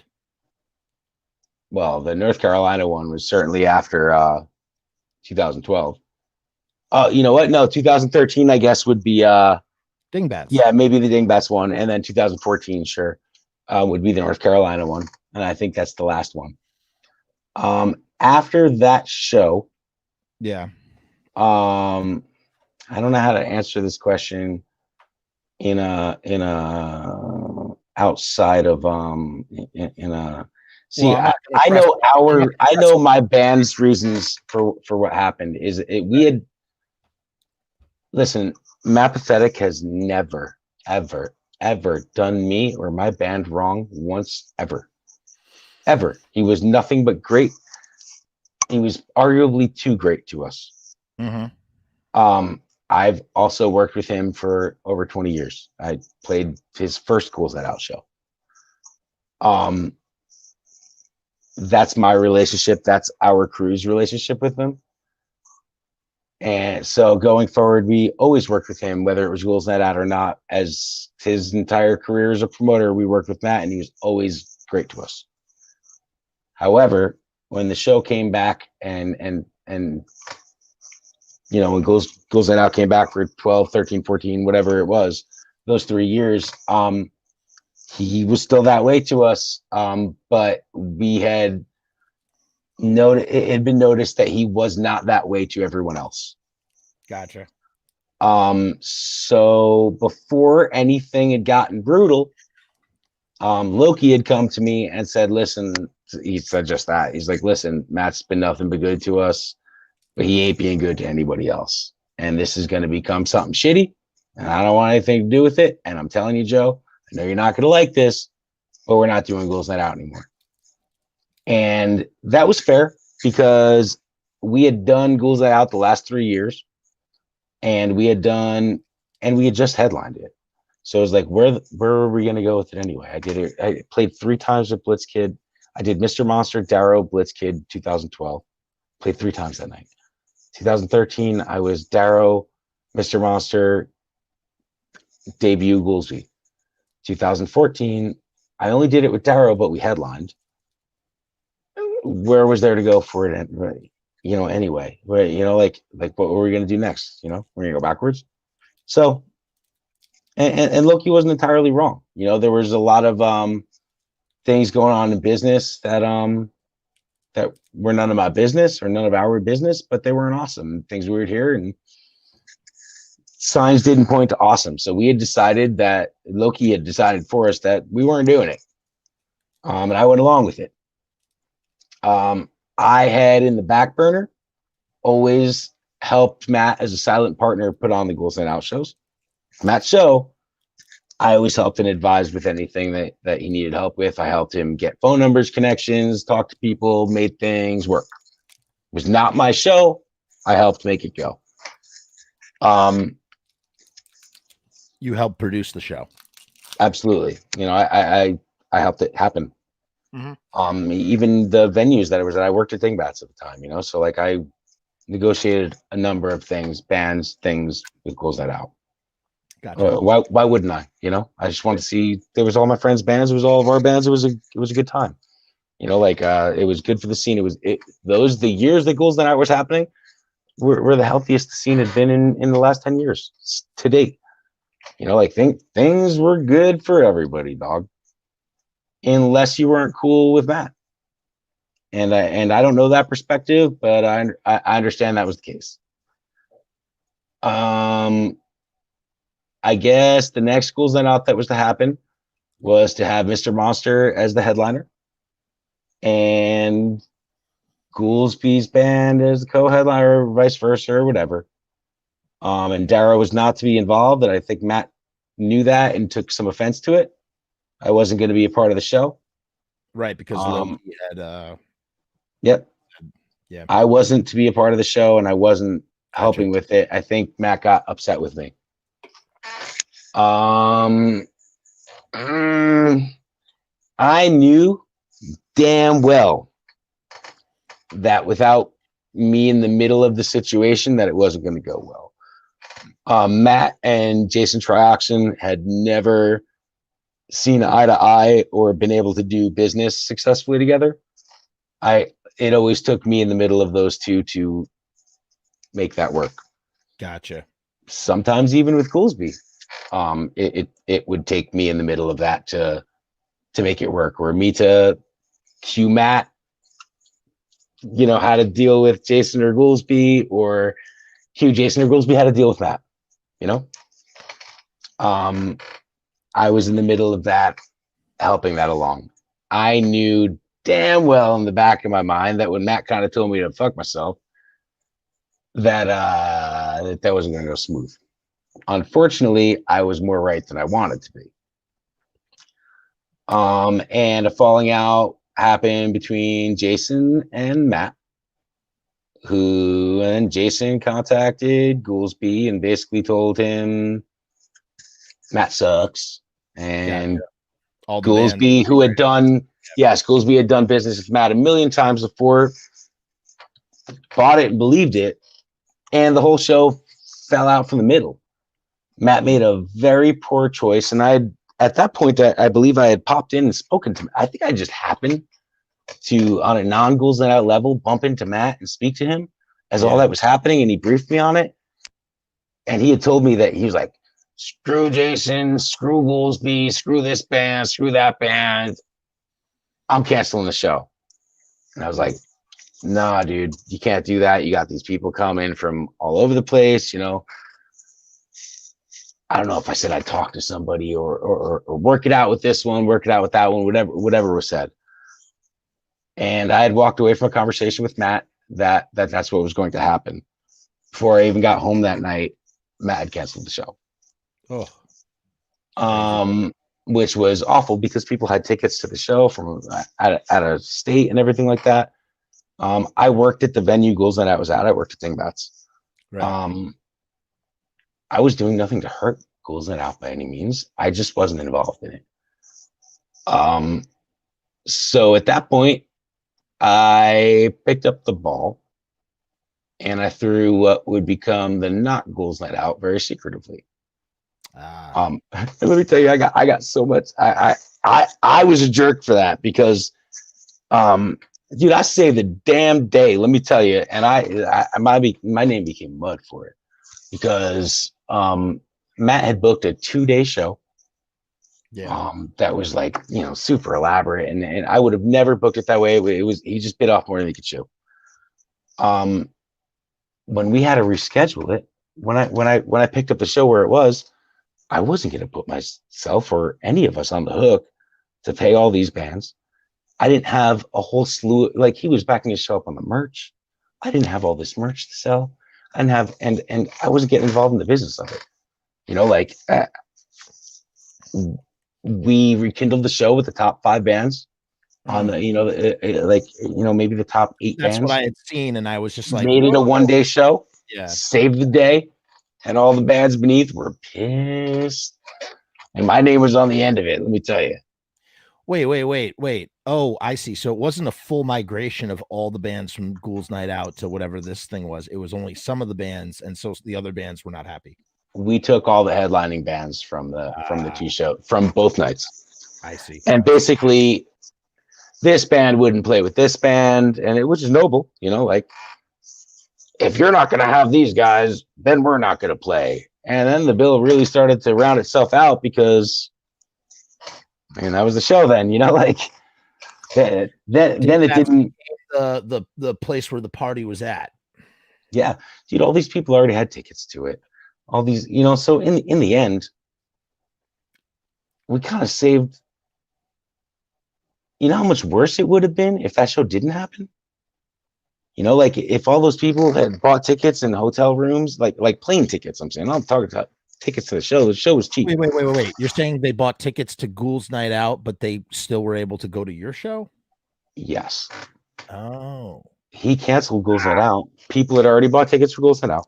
Wow. People had bought tickets to fly in to go to Ghouls Night Out. Okay. And people had like hotels booked and shit like that. Yeah. So I just went to the bar I worked at and said, all right, I'll take over the show. But I think something had happened in the interim, or that it couldn't be, I believe it couldn't be 2 days is what really happened. Like that we lost, that somehow the second day was lost. And that was fine because I wasn't taking on 30 bands. You know, it was ridiculous. He should have never had that many bands. I don't, there's no way I think he bit off more than he could chew. I don't think it would have went well if he ran it. I don't think he could have afforded it. Maybe, you know, that he had an exorbitant amount of merch, and if he did well on merch that day, he could have taken the money out of the merch, paid the bands. Sure. Right. I didn't have that. I didn't even have a name for the show. Weren't right, Joe, is what you're saying. The numbers were not right. Yeah, in my opinion, I don't think that it would have worked to begin with. But Can't say that. He's bringing back the festival. I salvaged the show for the aspect of like, dude, the same people, the people who were coming out to it. Like these are the same people we see all across the country. They're our friends, man. We see these people all over the place. They bought plane tickets and hotel rooms, and like, we put a show on for these people every year, regardless of what it's called. Like we couldn't screw those people, and I knew that I could make it work with Jason, and I knew I could make it work with Goolsby, and I knew I could make it work at the club because I worked there. So it made it happen. And we had a show that year, and it was good. It just wasn't called Ghouls Night Out. And I wore a Ghouls Night Out shirt on stage that year. Is he bringing it back? He's bringing it back. I saw an Instagram go up, or is that not that instance, as well as the thing with the DVD, very much upset people. And made Matt Pathetic not the most popular dude. I bumped into him. I saw him at the Misfits show. Dude, as a friend, I love Matt. He's very nice. He's never done me wrong, dude. He's never done wrong. I understand how other people might have like, I was shocked with them. He lost a lot of weight. I was with, I bumped into some people. I was with Ramey. It was me, Ramey, and Ramey's friend Tim Deary, really nice guy. I don't know if you know him. Great guy. I was with all those guys, and I was with my friend Rich, and we bumped into Matt Pathetic, and it was like crazy. I said, man, yeah. I don't have a bad thing to say about Matt personally. Oh no, I didn't think you did. I just had, I never knew. I did not know any of what had happened. I just saw it from afar. I always found it to be. I was always curious as to why it just suddenly there was a shift, and then he disappeared, and that was it. And I just didn't know. I had no idea. You solved the mystery. I wish he didn't do the things that he did, and I wish that he didn't go out the way he did. And there are other ways to have gone about it. And I very much tried to advise him not to do that. Well, I can answer that one for you too.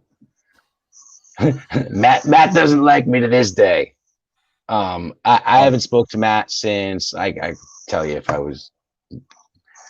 It's about whatever day Trioxin Fest got postponed because of the virus. That was the last time you spoke to him? Initially supposed to be in May, Trioxin Fest.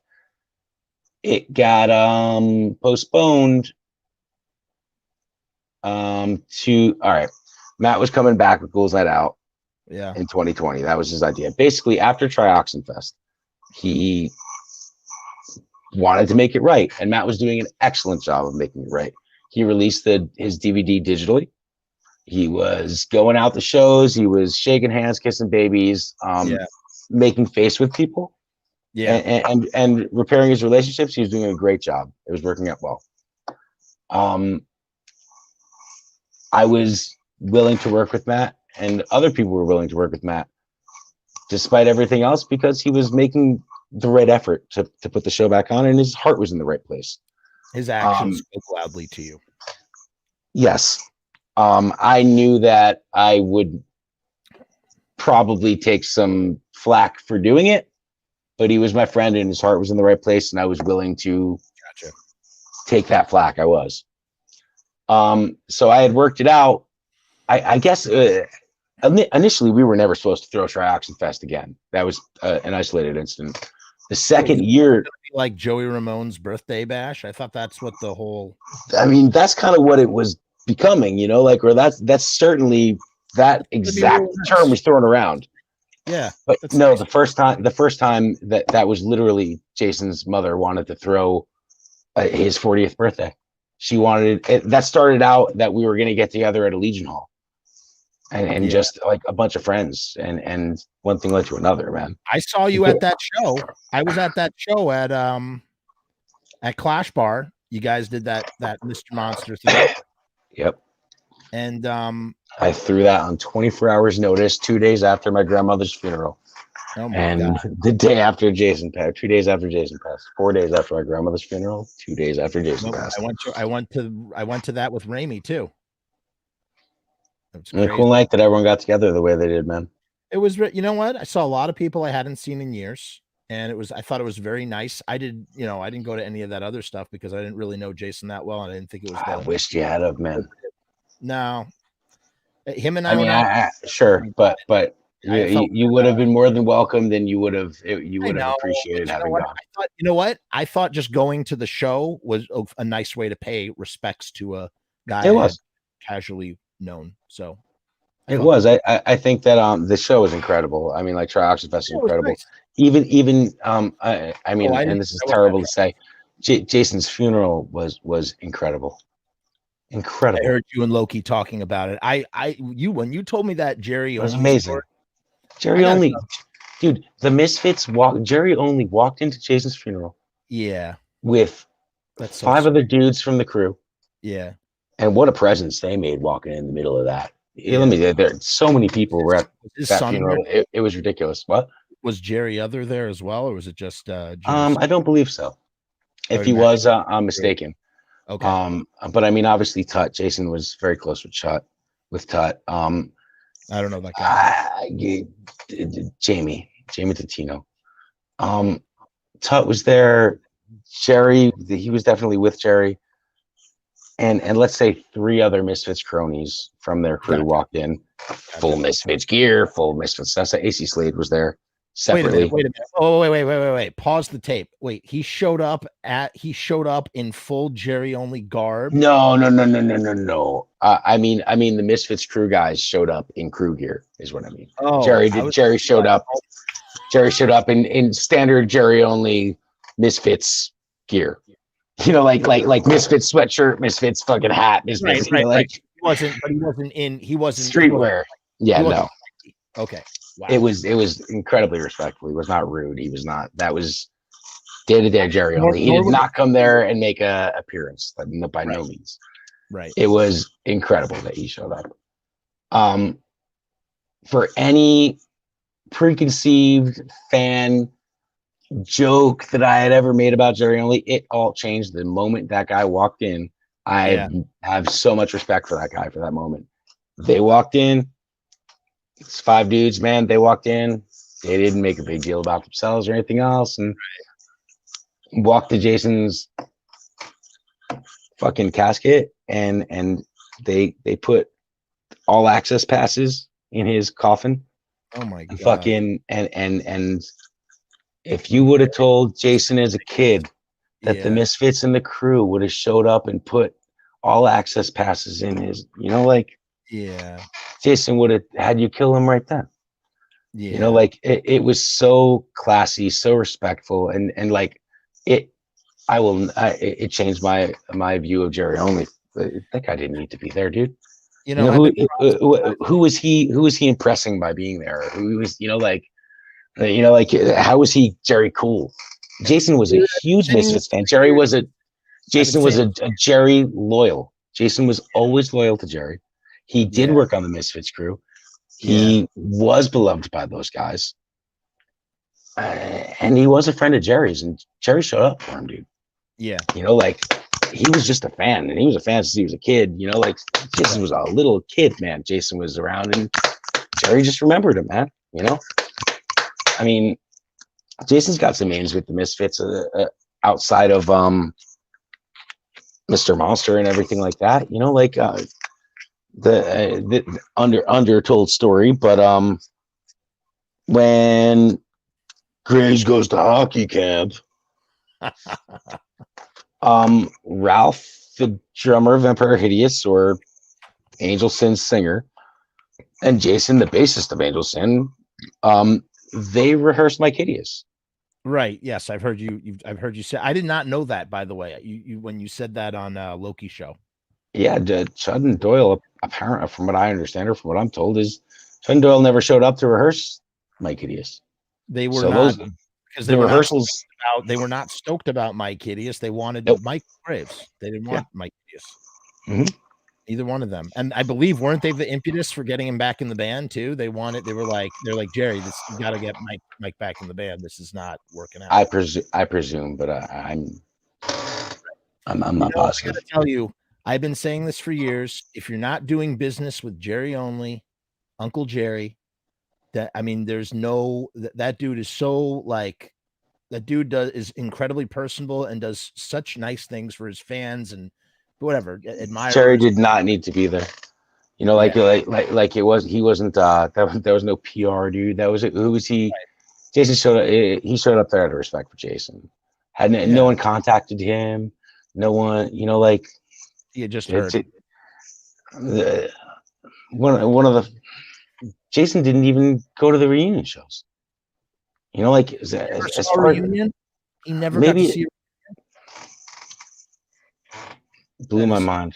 That freaking breaks my heart that you're saying that. That's one of the times that I'd been the last couple of times I was in contact with Jason. The last email, the last text that I had exchanged with Jason was a link to Rocky's book, The Teenagers from Mars. What it was called? Yeah, I had sent him a link to that. At one point, it had leaked, and you could like actually like see a PDF out of it.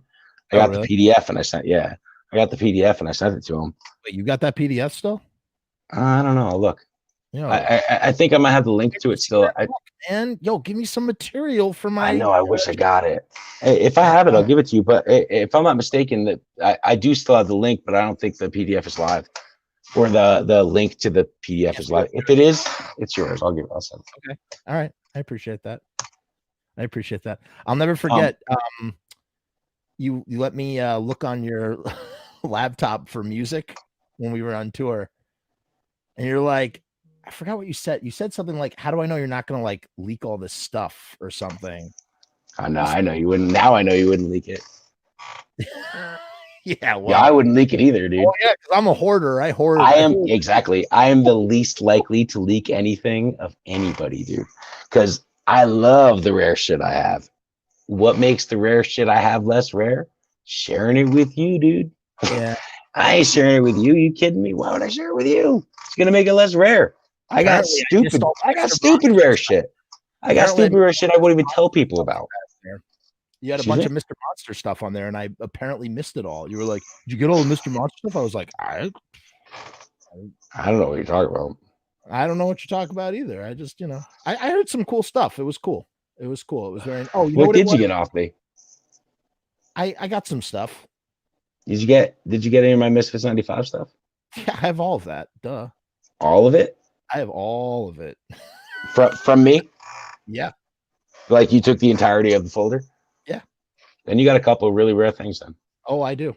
Oh, I know. There's like one or two, at least one or two tracks that have never leaked. Bro, I got 15 tracks that are just like, kind of like. Well, some of that stuff leaked if we're talking about the same thing.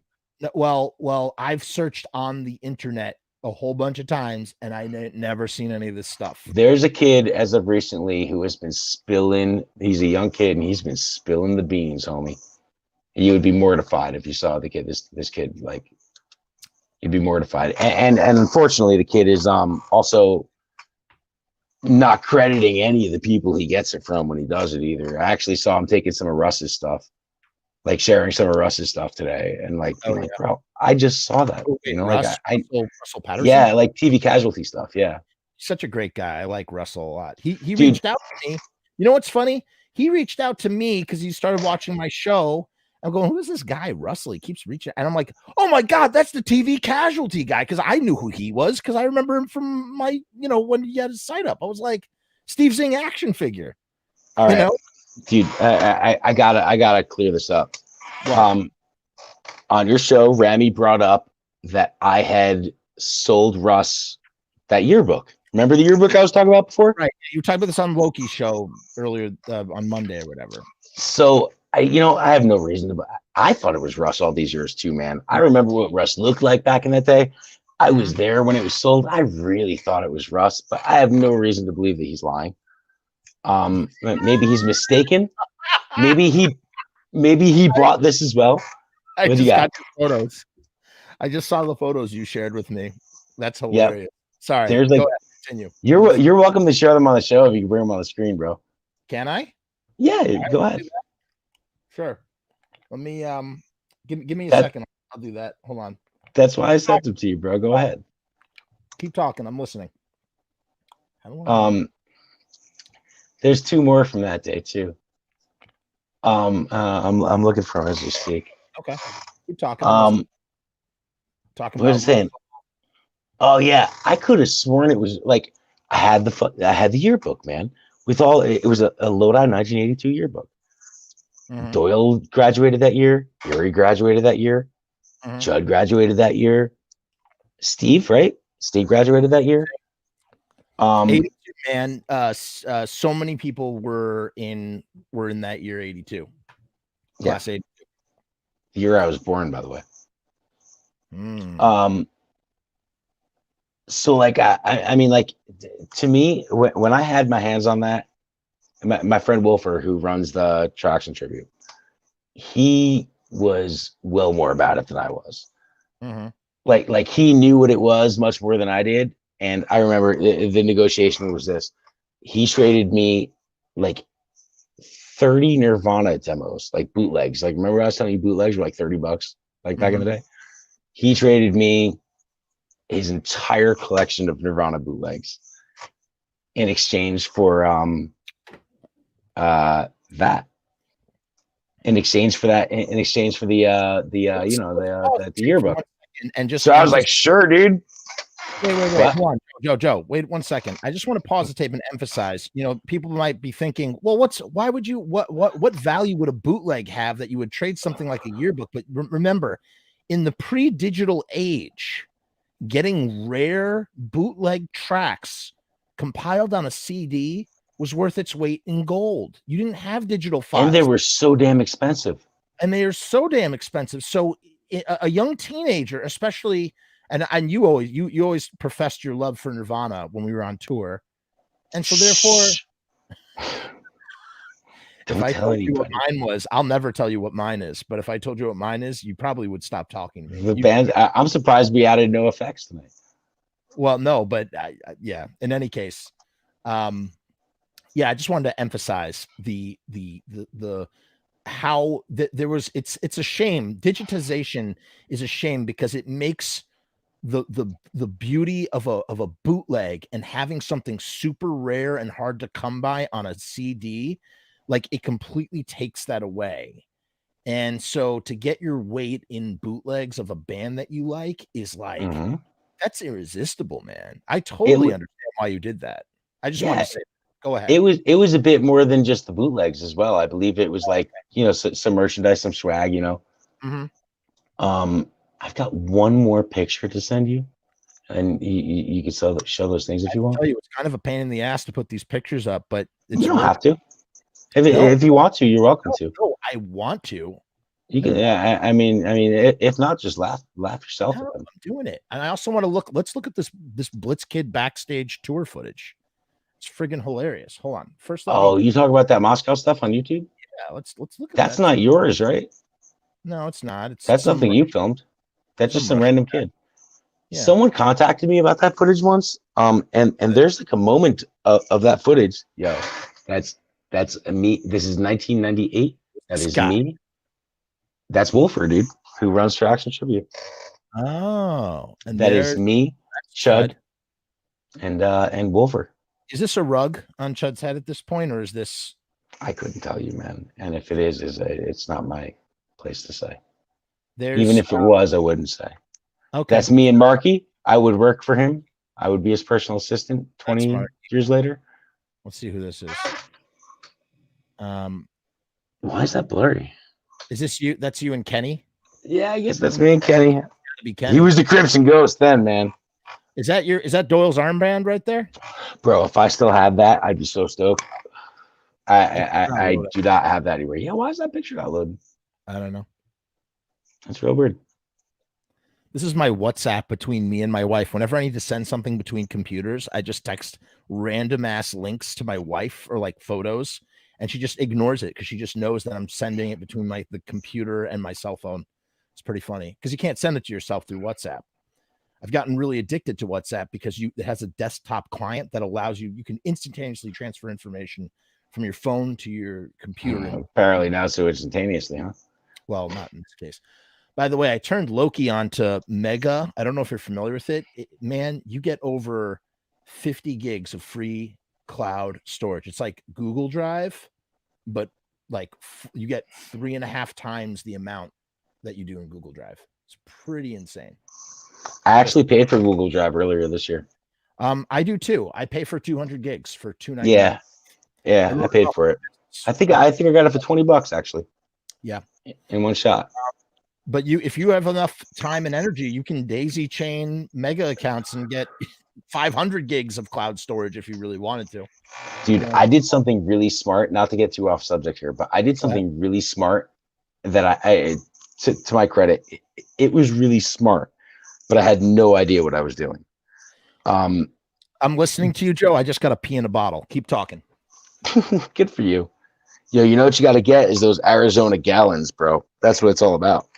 Yeah. That gallon of Arizona. I mean, like, I'm not saying anything. I don't know about you, but for me, it's just right. You know what I'm saying? I mean, like, it's just like, it's the right girth. You know what I'm saying? Oh, I hear you.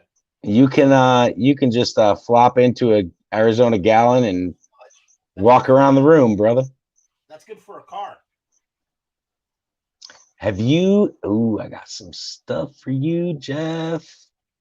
And it's your choice whether you want to share this on the show or not. That is up to you. That all depends on what it is. What were you just saying? Yeah, it's up to you, buddy. Joe, before we do that, let's look at this Blitzkid footage. Oh yeah, what I was going to say about that is apparently someone contacted me once, and there's footage of me and Stripes in a hallway at some point in that footage, and me and Stripes were in apparently that footage is also used in some Russian reality TV show. Isn't that what this is right here? Yeah, apparently that same footage is used in some, like, me and Stripes are in some reality show. That's me when I probably weigh 60 more pounds than I do in this photo. I want to say. Sad. All right, ready? I'm going to play this. I'm not going to play it with sound, though, in case there's any techno music, even though Tracy does the funniest thing ever. All right, so here's man, yeah, you should. What good is it if you don't? Yeah, but there's techno in it or something. No, there isn't. Yeah, there is. Are you sure? This is Tracy spitting funny stuff. Hold on. How can I check without it bleeding onto? All right, let's listen. Actually, it's not bad. Hold on. If there's music in the background of that, it is so faint, man. Yeah, that I don't know if it would get it. I don't know if you'd get got for it, man. Can you hear this through? Can you hear this? Yes.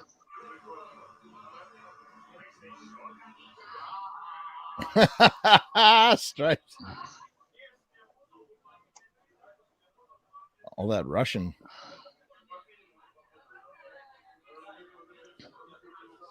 I still have that hat.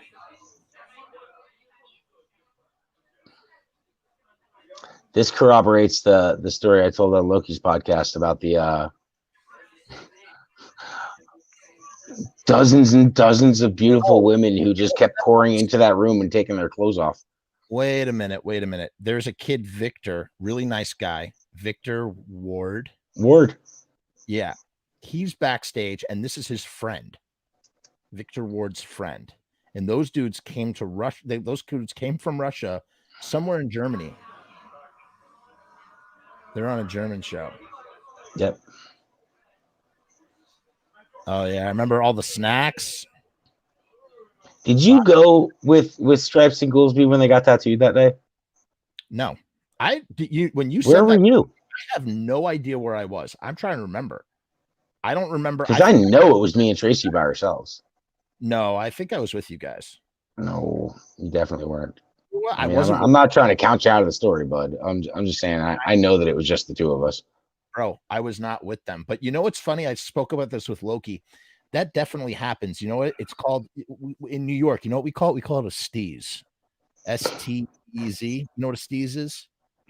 I hear you say it all the time, and I believe I know what a steez is, but I would love to hear it for sure from you. It's just a down low situation where, a couple of people break off and go do a thing.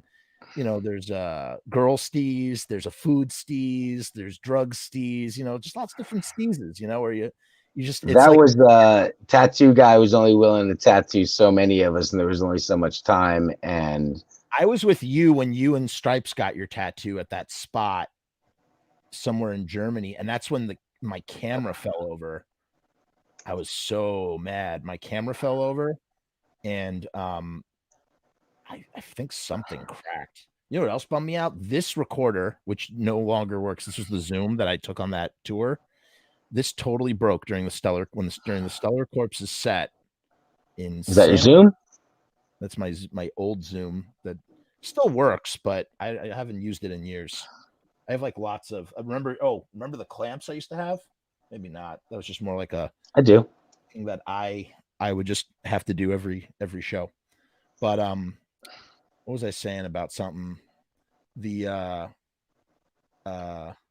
not about Stellar Corpse's show, not about about where was I? I don't know where I was when they were getting tattooed and you guys were alone. I don't know what I was doing. I don't know where you were either, dude. There's no way. It was just 5 of us. There's no way you weren't supervised. Hey, well, do you agree? I don't know if you ever heard me and Loki talk about this. But do you agree that we were supervised, that we were chaperoned the entire time we were there, whether we knew it or not? I listened to that whole episode, dude. Do you believe that there were people following us and watching us, and that we were supervised? Talking about that. I'm not saying that you weren't talking about it. I'm saying you have to remember something too.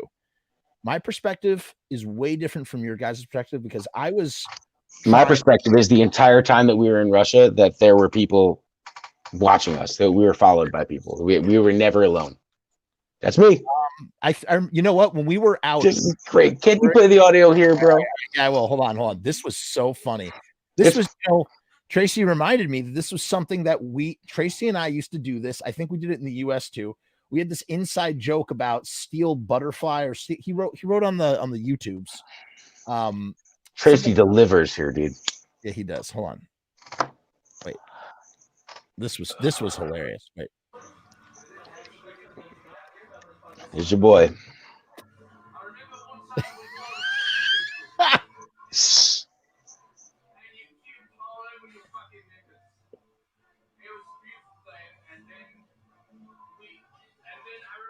Oh, that music is going to get me into trouble. Oh, God. I'm just going to keep talking over it, so hopefully it doesn't get me into trouble. Okay, we get a trip. We get the words. That's where Tracy had his baby. Yeah, dude. That was you know what? YouTube will let me cut it out if I have to. They can do that. They can excise it. But yeah, Tracy is hilarious here, and we used to do that all the time. Man, there were times on that tour, especially when it was just Tracy, Steve, and I, before you guys came, when they were still recording for Split Personalities, we would laugh. We would laugh so hard. We were at Tracy's parents' house. He had this digital picture frame, and you could leave a little message, and we there was a lot of turn taking of just leaving really just yucky, gross messages of my diaper's full, like stuff like that. Just like this little kid picture. It's really funny. And that stuff had me just cracking up. As did lost you. As did the when we were shooting those sketches, those Blitzkid TV sketches, we had I don't think there's another time where you could say 5 guys with no drugs, no alcohol, no girls had more fun in an Iowa hotel room than us doing a sketch about a coffee intervention. Oh God, yeah. I mean, that was so funny. That we and all off the cuff. Huh? And completely off the cuff. Yeah, dude. It was just so rare. I don't even know who came up with the idea for the coffee party, but it's just because Joey drank a lot of coffee. And another perpetuating of those guys thinking I was like a tough guy. Oh, you mean just because you were because in the sketch you're gonna beat up. Yeah. You're gonna whole thing like I was some tough guy. Yeah. And then in the parking lot, the Eye of the Tiger, Tracy sings Eye of the Tiger. Those West Virginia folks, bro. Yeah, dude. Yeah, this was a killer set you guys played. Us Yankees, yeah. Listen, there's definitely a synergy between New Jerseyans and New Yorkers, and it's a little bit different from the rest of the world. It's it's a regional. There's a regional difference of some kind. I don't know, where we just have slightly different sensibilities. We know good pizza. They're just things that we understand. I don't know. Yeah, pizza punk. There's a pizza thing I didn't say, man.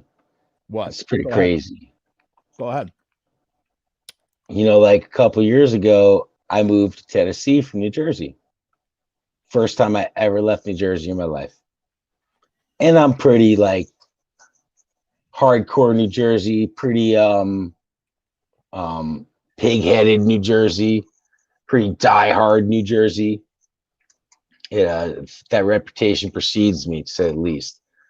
Gotcha. And I am a pizza punk to the fullest. Pizza punk. Like, you don't even know, bro. I will challenge your piece of punk in this.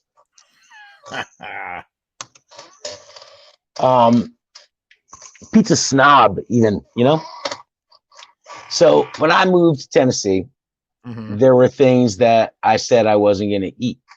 Because listen, I moved to Tennessee, man. I've been on 20 American tours. I knew what the pizza was going to be like. I was well aware.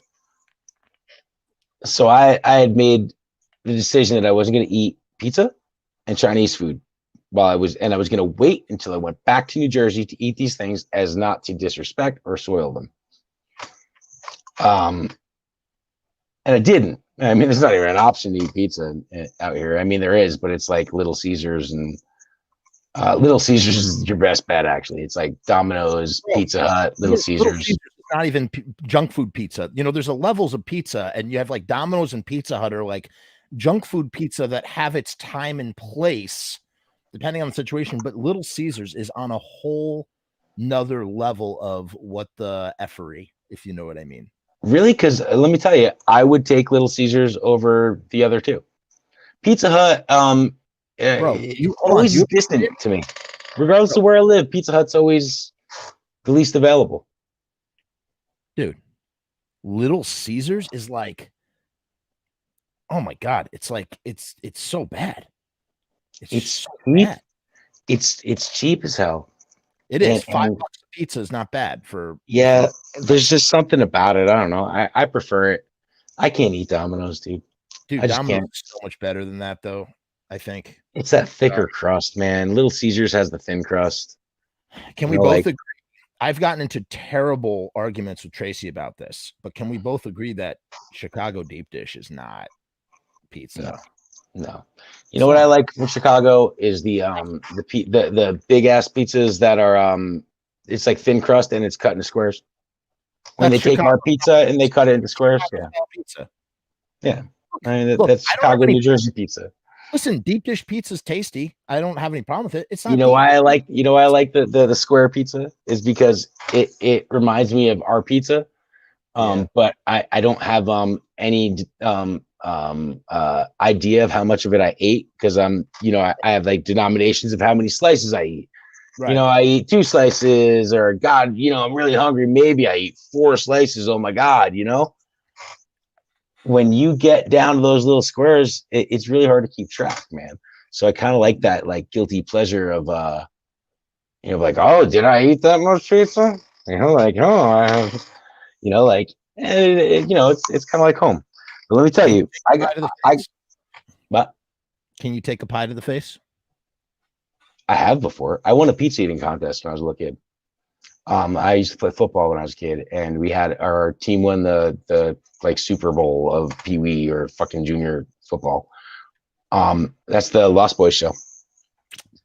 Okay. Let me tell you, that is the only pictures of that on the internet, and I should really have them watermarked. But that's it, man. I happen to know. Listen, I did it again. Right there. Oh no, Joe, what happened to you? I'm okay. I Joe, made it. you okay? I'm okay. Joe, I'm okay. I'm okay. Thank you.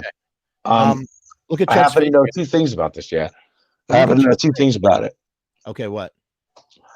I am the only person who has photography of that show. Okay. Alf does not. He was the only other person I know there. If you look in the background of maybe this picture, you can see Jason's then girlfriend, Amy Sue, sang about in all the Mr. Monster songs, standing in the background of it. And she told me that she does not have this, but these photos would be to the contrary. She's holding a video camera. Oh, wow. It's recorded? So cool. She says it isn't, dude, but she's holding a video camera in these pictures. I'm sure. I've never seen photography from this show that wasn't mine. But look at Judd's face right here. Just look at it. All right. Explain this to me. Have you seen these before? I've seen these before. That's how far Jason goes back.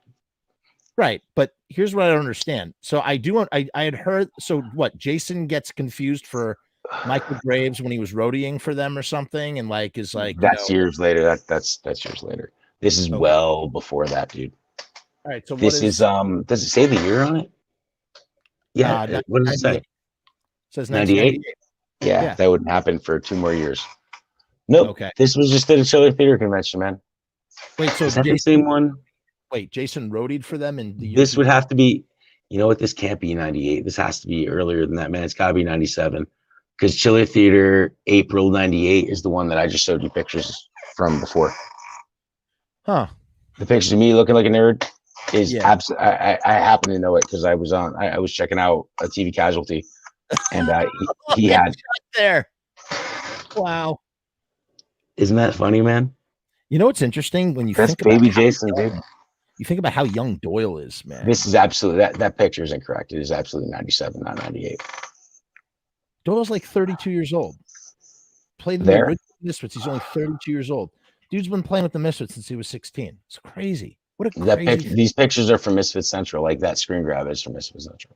So, it's but still there to this day. Michael Graves, what people used to confuse him for Michael Graves all the time. Yeah, I guess when Michael joined the band, that Jason was always around. Yeah, and people would confuse him when he would go to because he was at everything. Yeah. So I guess when he would show up, like for instance at that show, Michael wasn't there. That's the first time I played with Michael Graves and Chud. That's the Lost Boys show. I'm playing Doyle's S-Man. I've played many times going forward. Let me ask you a question. What a hunk of junk. Let me ask you a question, Joe. Did you heard me talking with Loki, right? Did you see that episode? Yep. What do you think of my theory about your story with Mike when you guys parted ways? Do you think that is that accurate, or was that? I'm not positive what you're talking about. When you were talking about the shirts. And you know what, man? As a matter of fact, you said about that made more sense than the way I ever put it. To be honest with you. Yeah. I mean, like you were absolutely right. I just never put it that well. Yeah. The Madison Square Garden shirt. That was my whole point. You're right. When I turned to him and I said, "Man, that Madison Square Garden shirt was in there." You were talking about your friendship. You weren't talking about the shirt. Yeah. And he said, "I don't care." And that was the last straw about the shirts that he was willing to hear. Yeah. I mean, it was probably the second or third. I had made the point that man, because it was crazy to say what I was saying is I had lost, bro, just the bases alone. I lost $3,500 worth of bases, before my gear, before my pedal board, before you were thinking about cables, wireless systems, bro, the shirts. No one, and I understand it. It was foolish of me to bring all that stuff on the road, but nobody would ever understand, nor did I have any idea the appraised value of the T-shirts that I had lost on that tour. No one else lost clothes on it, and no one else would have cared if they did. Yeah, but forget about the literal. But for anyone who doesn't know what we're talking about, he's referring to in 2016, in Michael Graves' band, our trailer got stolen off the back of our van. We lost all of our gear. I because I'm a maniac, would, or maybe I'm not a maniac. I'm in a rock and roll band. Like I have a collection. Look at that picture, bro. Yeah. Mr. Monster and Blitzkid. Kids, bro. Wow. I'm like 16 years old there, 17 years old. That's the day I met Jason. Wow. In that picture. Misfits cover band, dude. I was 14. Crazy, right? You guys go back a long ways. That's crazy. I have both the T-shirts that we're wearing in that picture, and I have them to this day. They did not get stolen. You didn't lose them in the trailer? No, I don't even know how I ended up with Jason's T-shirt, that Army of Darkness shirt. I have no idea how I ended up with it, but I did. That's a nice keepsake to have. Right? It's crazy. The Earth AD shirt I'm wearing lost its sleeves over the years. It'd be really crazy, Joe. I mean, you're just gonna say, Jeff, shut up. But it'd be really crazy if Frankenstein the two shirts together. Why? I don't know. They both work. I can still wear both of them. They even still fit. It's incredible that I have them. I can't even believe it. It's like a freak occurrence that I still have. Right. So long story short, you guys had gotten your stuff stolen. This was the second time. Long story short, dude, I was in a rock and roll band for 20 years, man. I collected T-shirts since I was a little kid. I was like, I had more Misfits, Sam Hain, Danzig, Metallica, Pusshead shirts. I collected Pusshead shirts. Like, I had an excellent collection. I'm good at not losing things. So I had a lot of 90s T-shirts. You know what fucking, what old 90s T-shirts are worth on eBay and stuff. Yeah. So I would never have sold these things anyway. So I had no idea what they were worth. And, and I'd never considered it before. But I happen to remember, and I have pictures of the luggage. And I was known to do it, but I had 100 T-shirts in this suitcase. Like I would pack for tour, and I'd have like regular stage clothes, all this stuff, and then I'd have this other suitcase that I knew fit about 100 shirts, that I'd always bring on the road with me, and that would be like my dresser. I would keep that in the trailer, and I would just throughout every week, just switch it out. So I don't want to wear the same shirt after every show. So I was constantly switching. I was folding them on that tour actually, because I had 3 columns of folded shirts that just worked better on that tour. I don't know why. That time they were folded.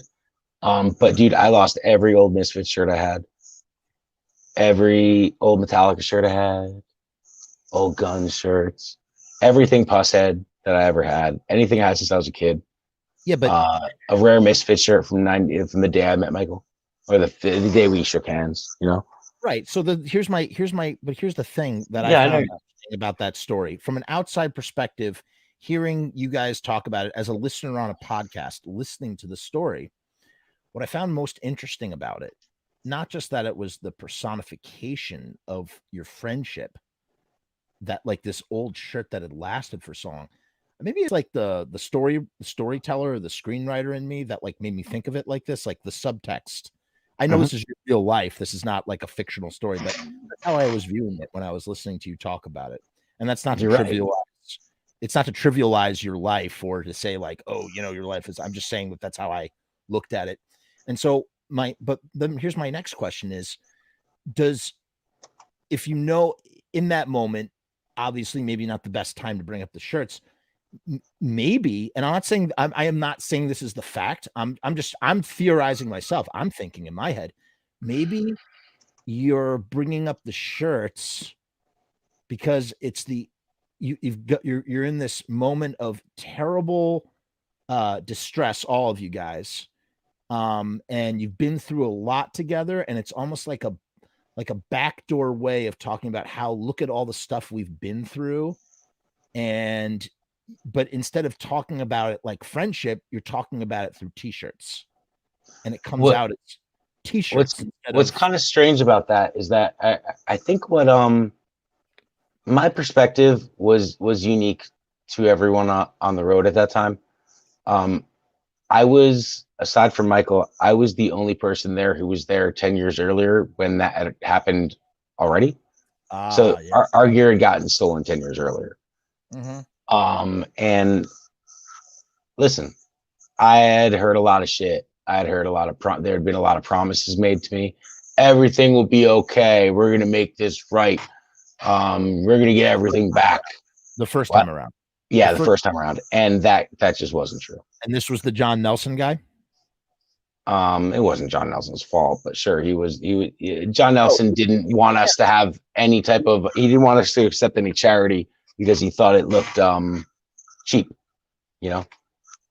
And we were told that we'd be taken care of, and everything would be okay.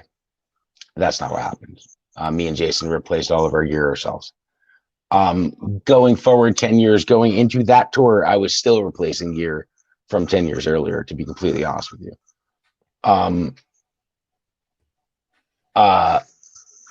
I knew damn well, unlike anyone else in that situation, that all the things that were being said to me, I knew it was ahead.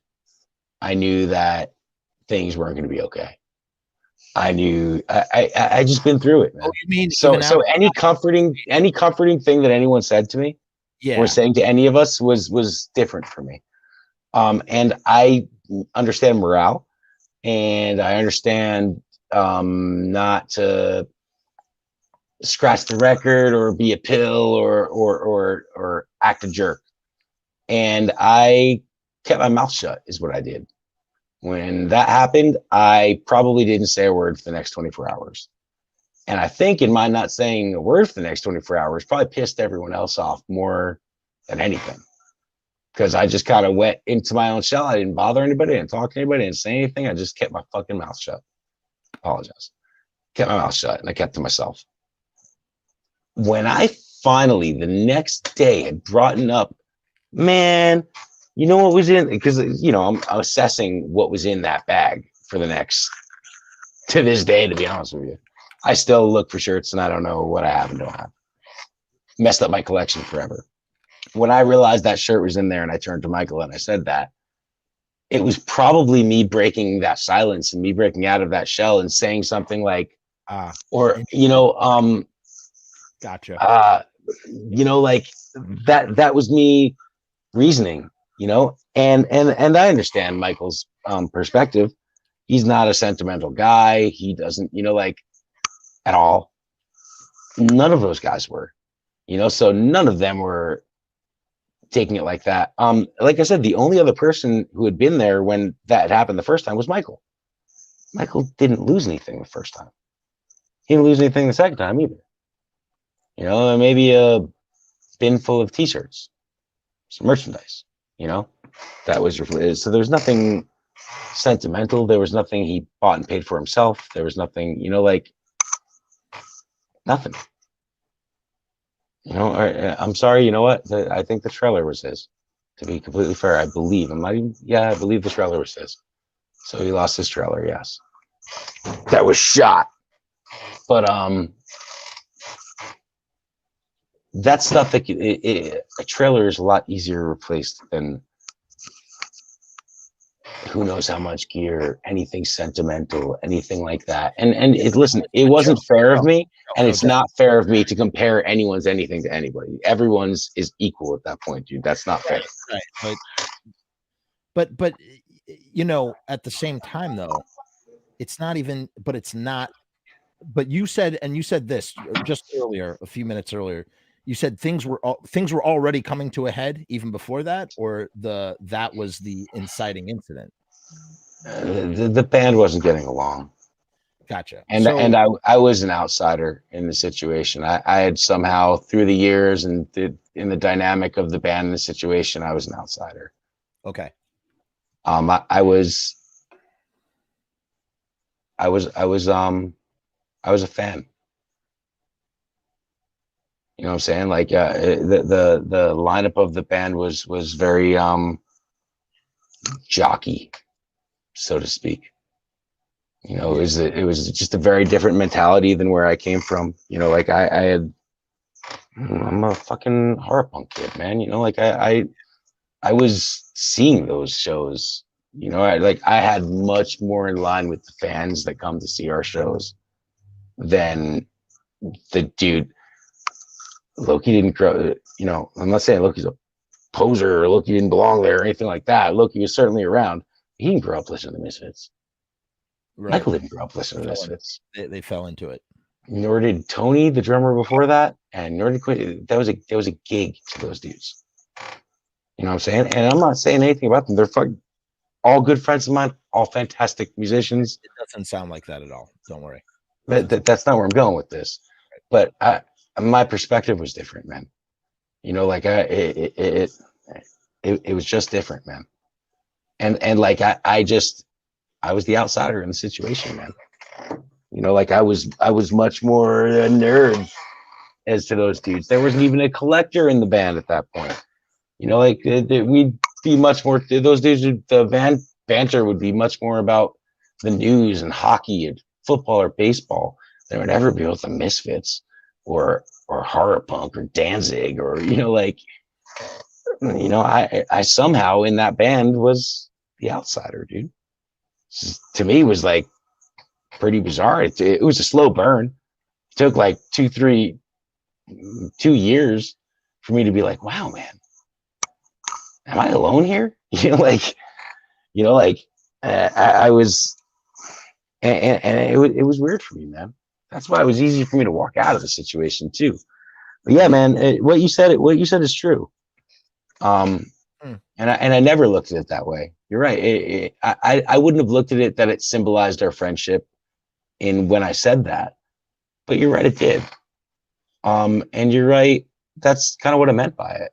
You know, like when I turned to him and said that, that's what I meant. You know, I wouldn't have put it as eloquently as you did, but yes, you're absolutely right. You know, it was hey man, that was the first time we met. Remember that?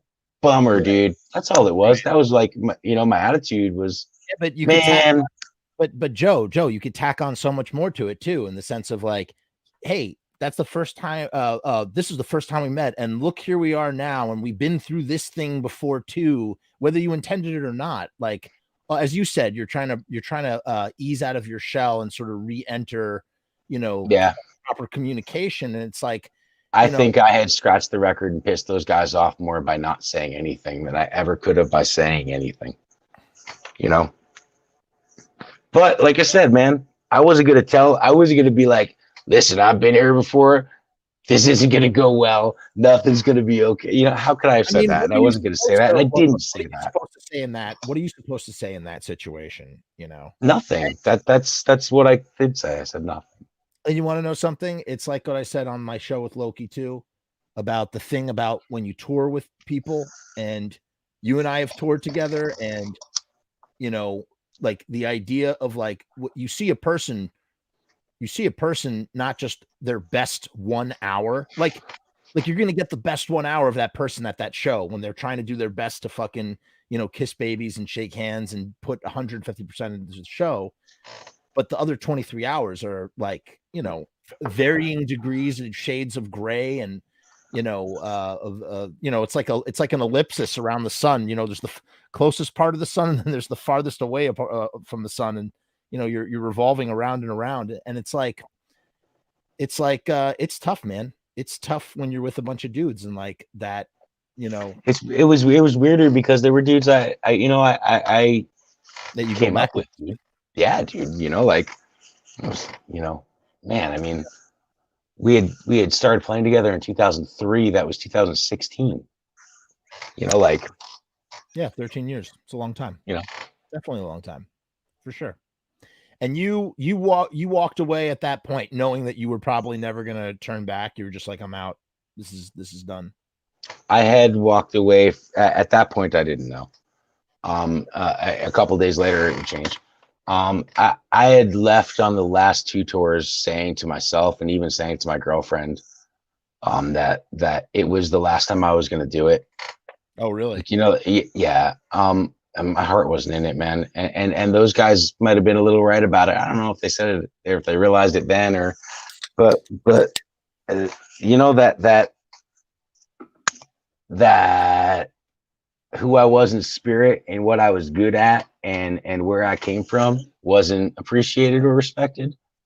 Yeah. You know, like that I became an outsider in a band that I'm probably the biggest insider. Was like, it's like this dude, or like, this dude's name is on the kick drum. He was in the damn Misfits, and he was like, you know, like I grew up on this shit. Did you ask Michael all sorts of questions over the years, or you mostly you didn't want to be that guy? Dude, the years. Oh, dude, me and Michael were wasn't and hopefully still is arguably one of my best friends. A couple times, dude. Yeah, I can't. I spent we did 4 coast to coast tours, just me and him in a 2-seater truck. Right. I mean, it's 2 years, dude. And then we spent 2 years together. Doubletree, right? Combined. What? Excuse me? Doubletree or Radisson? What was it? When you told me about that time when we were on tour, and you were like, what was the hotel that you guys like to stay in when you were in the truck? It was always Choice Hotels, dude. Oh, Comfort Inn. Comfort Inn. Okay. Yep. We were like gold, platinum, in your face members. Right. That's what it was. You know, that is a great way to tour, though, with such low overhead, right? You're just great, dude. That's why I kept working. No, it was just the 2 of us. We were making the same money that we were making when it was a full band. Wow. It was acoustic. We had all the gear that we had, merchandise, guitars, stool, and everything fit in our 2 hands. You know, like we had 4 hands and we could carry everything. The whole load in, load out was in 4 hands, dude.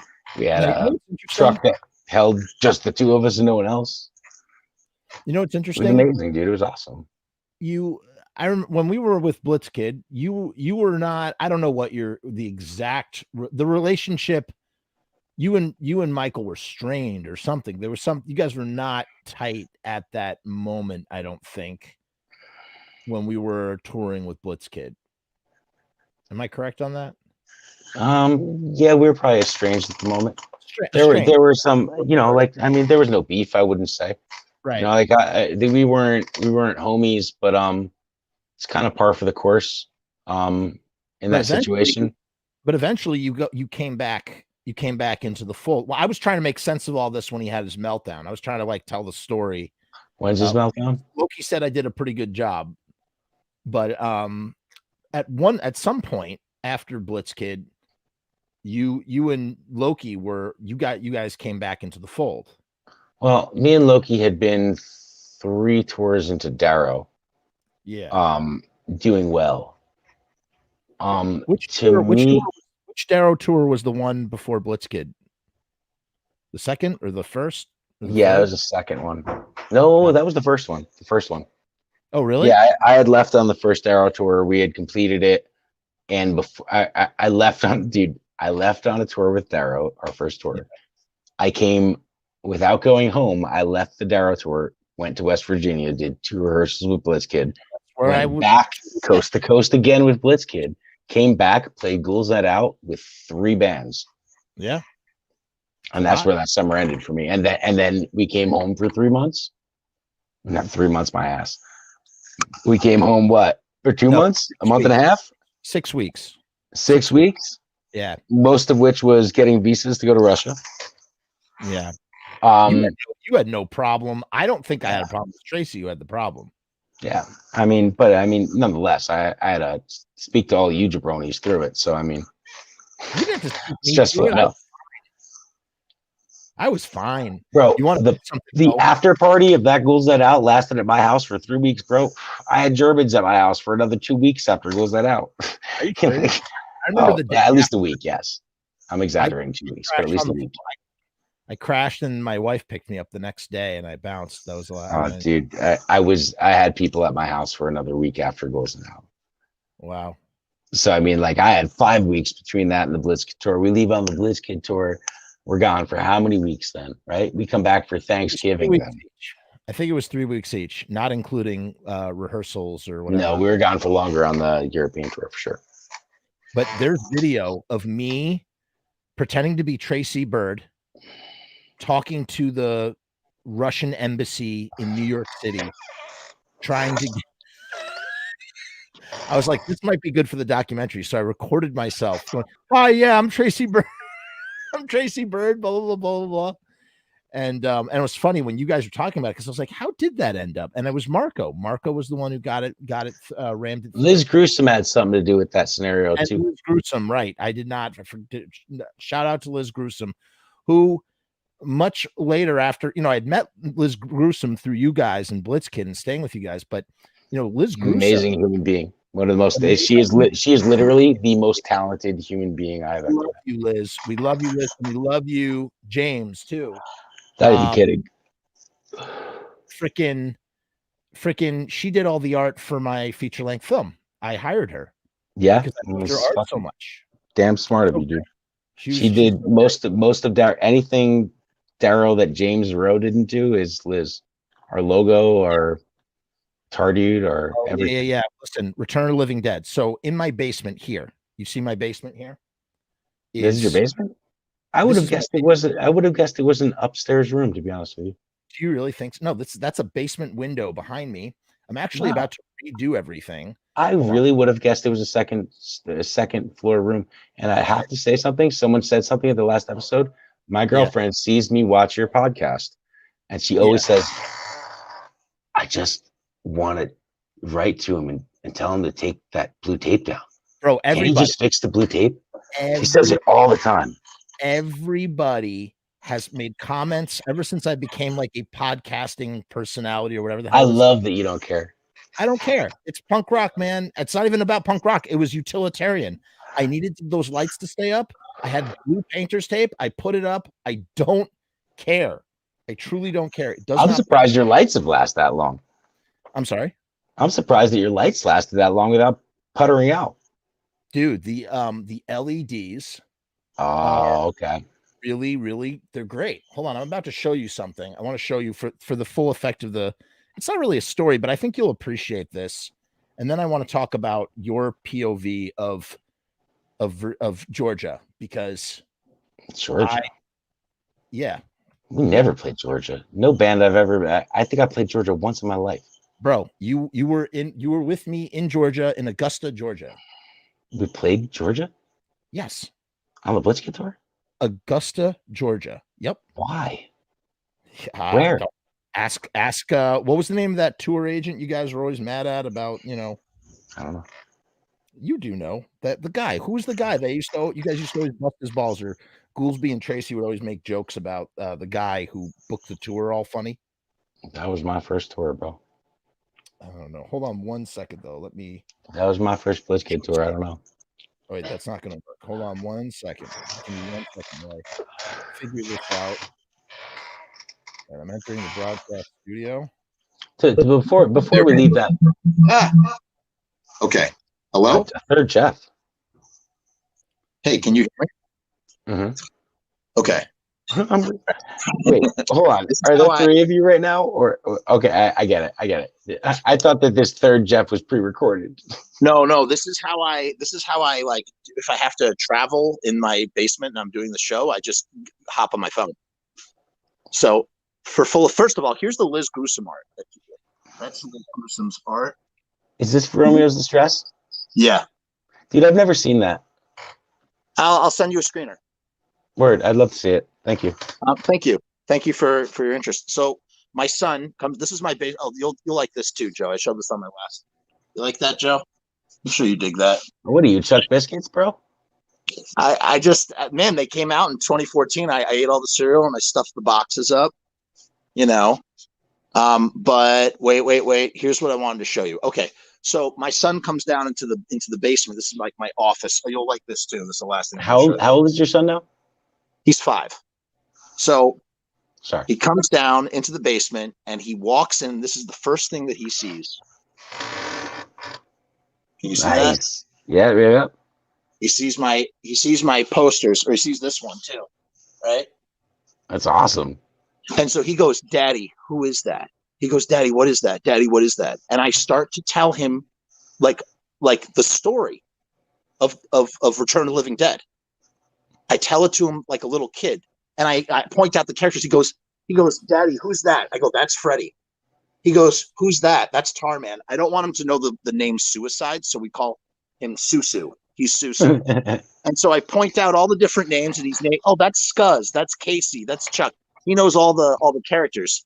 And then I tell him the story of how I'd say Freddie and Frank were sitting in their office, and all of a sudden, Freddie asked Frank what the weirdest thing he's ever seen is. And my son, I'm telling you, the weirdest thing I ever saw is. You ever seen that movie, Night of the Living Dead? Living Dead? That's the one with the zombies taking over the world. And you see this right here? So he thinks that's where the Tarman lives. He thinks the Tarman lives in that tank. And so I've seen weird things come and I've seen weird things go. Weirdest thing I ever did see. But he is terrified of the Tarman, and I told him this. I said, you can watch the movie when you turn 10 years old, because that's how old I was when I saw it. But I'm not going to let you see it until then. My girlfriend's 5-year-old kids have seen that movie before. And the only thing, we just fast forward through the trash scene. And to be completely honest with you, I have 5-year-old nieces and nephews, and they can't watch Gremlins. Yeah.